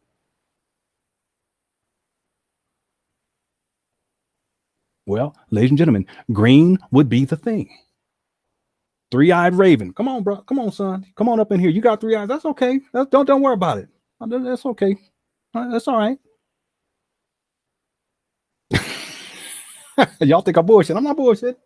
I remember this. I used the similar analogy before, and this black woman got so mad at me. You lying, and you just saying that. Yeah. No. I'm absolutely being honest with you. I could care less.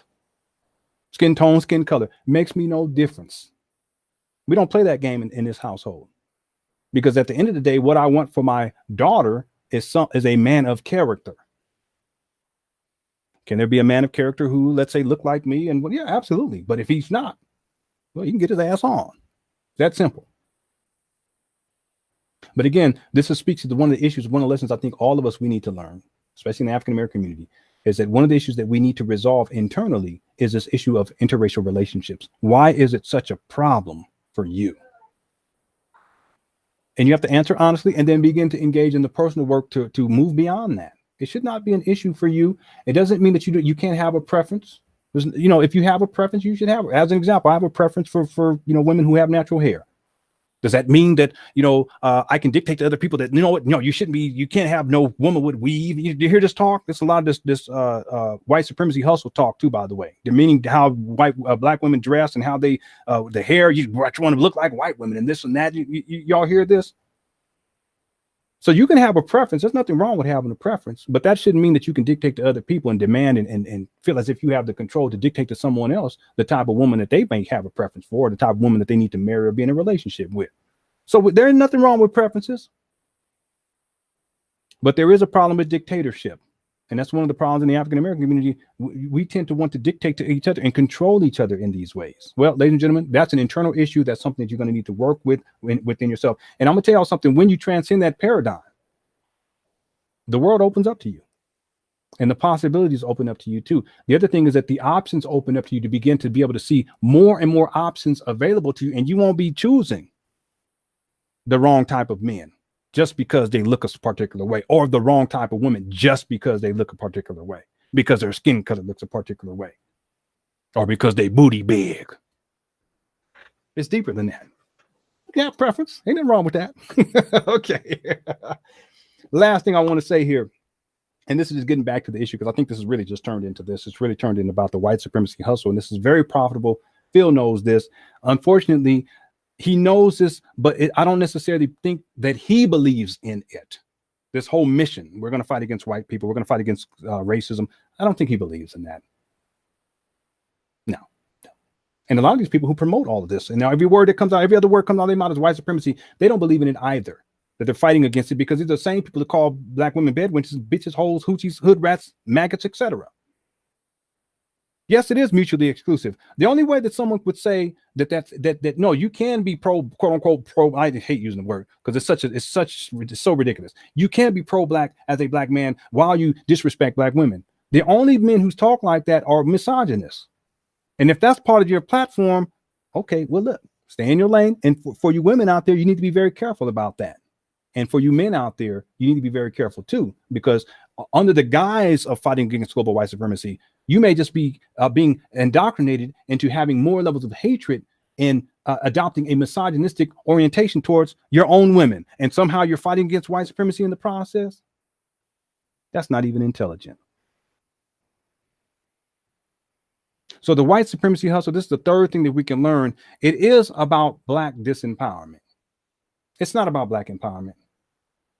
Because most people, when they walk away, they feel more insecure. They feel, what was the word that we used earlier? Someone tell me, my mother-in-law had said it earlier. They have these anxieties. You know, they feel as if all white people are racist and they're all white people are out to get them. What's the word? Someone please post inside the chat room. It's about disempowering you, to make you feel as if you don't have the power to change your life for the better. And then in the process, you segregate yourself from other groups of people. And there are people in those other groups of people who can actually be a benefit and assist you in changing your life for the better. Yes, paranoia. Thank you, Rula. And Basil 78. A lot of people, they just become so paranoid. Black people, they become so paranoid because of the white supremacy hustle. It ain't no difference in back in the day when, you know, white people were sparing all these lies about black people, black men, they're all rapists. And, you know, you got to be careful and protect the white women from all of this, such. There's a lot of people who became paranoid about black men to this day. Same thing in the 80s. All this propaganda about, you know, black men being violent and they're all thugs and gangbangers. Sound familiar? Just go back and the war on drugs and all these gangbangers and shows like Cops. Y'all remember that show? Cops did a horrible disservice to humanity. But what happened was, because a lot of people were tuning into that, black people and white people in particular, they became extremely paranoid about all black people. Because that's what they saw. Bad boy, what you gonna do? What you gonna do when they come for you? Ain't nothing about that, right? Well, that's no different than the white supremacy hustle. To make you believe as a black person that all white people are out to get you, you're paranoid now. That all white people are racist, you're paranoid now. And then on top of that, they're all racist, but you're not.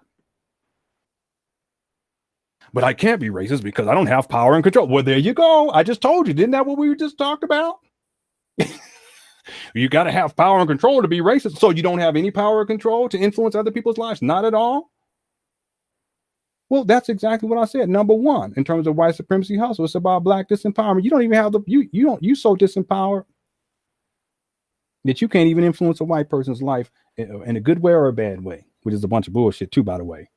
You don't even have the power to influence one way or the other, but they have they have all degrees of power to influence you on all levels. That's the white supremacy hustle, ladies and gentlemen. No, that's number one for this last thing here. No, and I have three on this. Number two, part of the white supremacy hustle, and Phil knows this, it's about perpetual victimhood. It's about promoting this sense that you are going to be a victim for the rest of your life. So that's why you're always reporting on stories about black victimhood. More specifically, white people victimizing black people, white people engaged in injustices against black people. We don't talk about all, which is predominant. Black people perpetuating victimhood against black people, and black people perpetuating all types of things against each other. We don't talk about that. But see, the idea is we don't focus on what we can hold ourselves accountable for. We want to focus on what we project, the power that white people have to influence our lives in a negative way. And do they have some sort of power? Yes, they do. But no more power than you have to actualize the reality that you want. But if you're only talking about and you're giving examples of white people, that's all you're going to think, that they have all the power. See, a more balanced approach would, okay, well, look, will this happen here? And you see this is an obvious example of racism, and this needs to be addressed. This is an obvious example of police brutality, and this needs to be addressed. But a more balanced perspective would be, yeah, we talk about that. But let's also talk about, let's say, African Americans or black folk who are achieving despite what we would call global white supremacy. And let's let that be an example of how we can achieve, because we can.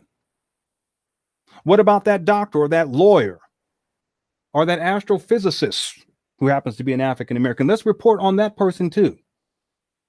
Another thing that you can do just as an act of fairness is, okay, well, we can talk about all of the things that we think white people are doing to us. And some of these things may be quite obvious too, but let's also talk about the white folk who are doing positive things for people. What, they don't exist? See, to focus on simply one aspect of your existence is very limiting, but also the side effect is this is that it also puts you in a disempowered position, because that's all you're seeing. Some of y'all don't understand what I'm saying. I'm going to use another example and I'm going to close out. For a lot of Black women, the notion that there are any good Black men out there is so foreign to them, they can't even conceptualize it.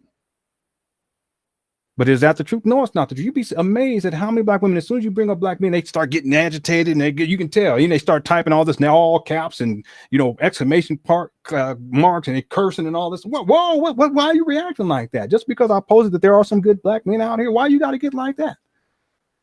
Because all they is tunnel vision, all they see and all they focused on. And yes, maybe they've had some experiences, but because they have unresolved trauma dealing with those types of men, they see all men in that way. It's very limiting. They see through the lens of their trauma. Well, that's an issue of your own personal development. You got to work on it and heal thyself. That's personal work, personal healing. That ain't got nothing to do with all Black men. That has to do with what you need to do as a Black woman to get yourself in line to where you can actually look through the lens of your own healing. And now you can see all of the options that are available to you. Good Black men. And I don't want to hear people telling it, because I hear so many Black women say that it's untrue. I know plenty of them. And you know what? Some of these men say the same thing about Black women. There are no good Black women. You see, both y'all lying, and both y'all, you're seeing through the lens of, and guess what? You're both missing out on an opportunity to connect with each other, because you're both there. You're right there. Some of y'all, you walk past each other every single day, but you can't see each other because you're always looking for one thing. You're looking for that Black man who's going to harm you, and you want to stay clear of him. You're always looking for him. You want to protect yourself. You're always looking for that Black woman who's going to harm you. So you steer clear. You're trying to avoid that person so that they won't harm you. Well, that's no different than what happens with this whole white supremacy hustle. It causes Black folk to become paranoid to wherein they see white folk, and instead of recognizing there's different types of white folk, and most of them ain't out here trying to oppress me. But because I'm into this paradigm of the white supremacy hustle, I'm trying to do my best to keep them at bay. I don't want to interact with them. I want to keep myself safe. But in the process, you're seeing through the lens of unresolved trauma, and you're not allowing yourself to see the diversity present even amongst white folk. Tunnel vision. And then you miss out on opportunities to interact with them, and there will be very positive interactions, no different than white folk who had all this propaganda about Black folk, and then they see all Black folk as a threat, Black men in particular. And they miss out on opportunities to interact with these Black men. And some of these Black men are great. Many of these Black men are great, outstanding citizens, wonderful people, but they miss out on the opportunity. And oh yes, since we've been talking about field today, some of y'all, because of the global white supremacy propaganda and paradigm, and then some of y'all white folk who's into this whole notion of racial purity and all this stuff, because y'all got the bullshit programming too, you miss on opportunities to interact with people who actually might be good husbands and good wives to you. And maybe good fathers to your children and good mothers to your children. But see, that's a little bit later on down the line. Some of y'all don't want to hear that. But we're not even going to get to that point so long as we're stuck in a paradigm that is about disassociating yourself from humanity. And guess what? In the process, disassociating yourself from your own humanity.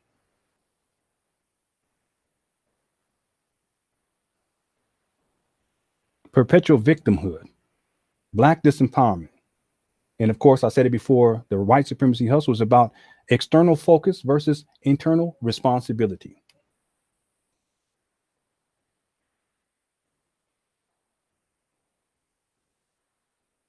And see, this is why, in terms of Phil's personal life, I don't have a problem with it. Because it's clear to me that his focus is internal when it comes to his family. The problem is that what he focuses on isn't true to what he believes in, because ultimately he recognizes that what he focuses on, which is about external focus, is actually disempowering to those who follow. but it's also quite profitable to him, which fulfills his internal focus. Did I get this right? It fulfills his internal responsibility to his family because he's able to provide for his family. Does this make sense? I'm going to rephrase that. I got to say that again. I think I messed that up. The reason why I don't have a problem with Phil in his personal life is because what he has done is he has focused. This is it. He's focused on his internal responsibilities as a father, as a husband, and taking care of his family. And the way that he's being able to take care of those responsibilities is by projecting on his platform external focus on white people. But by focusing on white people, it's become very profitable for him. But this ultimately comes back to him being able to be internally responsible, even though his focus on white people and global white supremacy contradicts his personal life. So in a sense, when it comes to him taking care of his family, I don't have a problem with that. It's just that it's hypocritical. And I think that that's for a lot of people. That's a problem. Did that make sense that time? I hope I said it right that time. Okay. All right. Listen, everyone, I want to thank you all for tuning on in. I really do appreciate it. I didn't mean for this live stream to go on this long. We had a wonderful time here. I hope you guys have found some things to think about. More importantly, I don't even think that Phil and what took place yesterday is going to be relevant to people a week from now. For a lot of people, a lot of y'all, a month from now, a year from now, I don't even think it's going to matter. But what it can do is it can provide all of us with an opportunity to learn some lessons and then to begin to ask some critical questions in terms of our own internally, what's going on within us internally. Why do we react in that way? Why does it matter to us so much? Is there something that we need to change within ourselves? Is there something within us, some trauma that has been unresolved that we need to dissect and resolve and heal so that we won't have these types of reactions? Y'all see my point? I think that that's where the lesson really comes in. And see, sometimes what may happen in someone else's lives that maybe we may feel as if it's relevant to us. Maybe it's simply a means, a catalyst, if you will, for us to get our own shit in order. And in my opinion, that's what I think Brother Phil, what he has illustrated here. Yes, there's hypocrisy. Yes, I acknowledge that. But I think more importantly, as opposed to focusing externally on Phil, what we can do is look internally and look upon ourselves and ask ourselves, what are the avenues of growth that we need to engage in on a personal level? And there's a whole lot of different avenues of growth that we all should be engaged in day by day. All right. All right. I want to thank everybody for tuning on in. I want to send you lots of love, peace, and positivity. And we'll be back with another live stream soon. Maybe tomorrow, maybe not, but we'll see. All right. My name is Lynn Honor. Love y'all. Talk to y'all soon. Take care. Peace.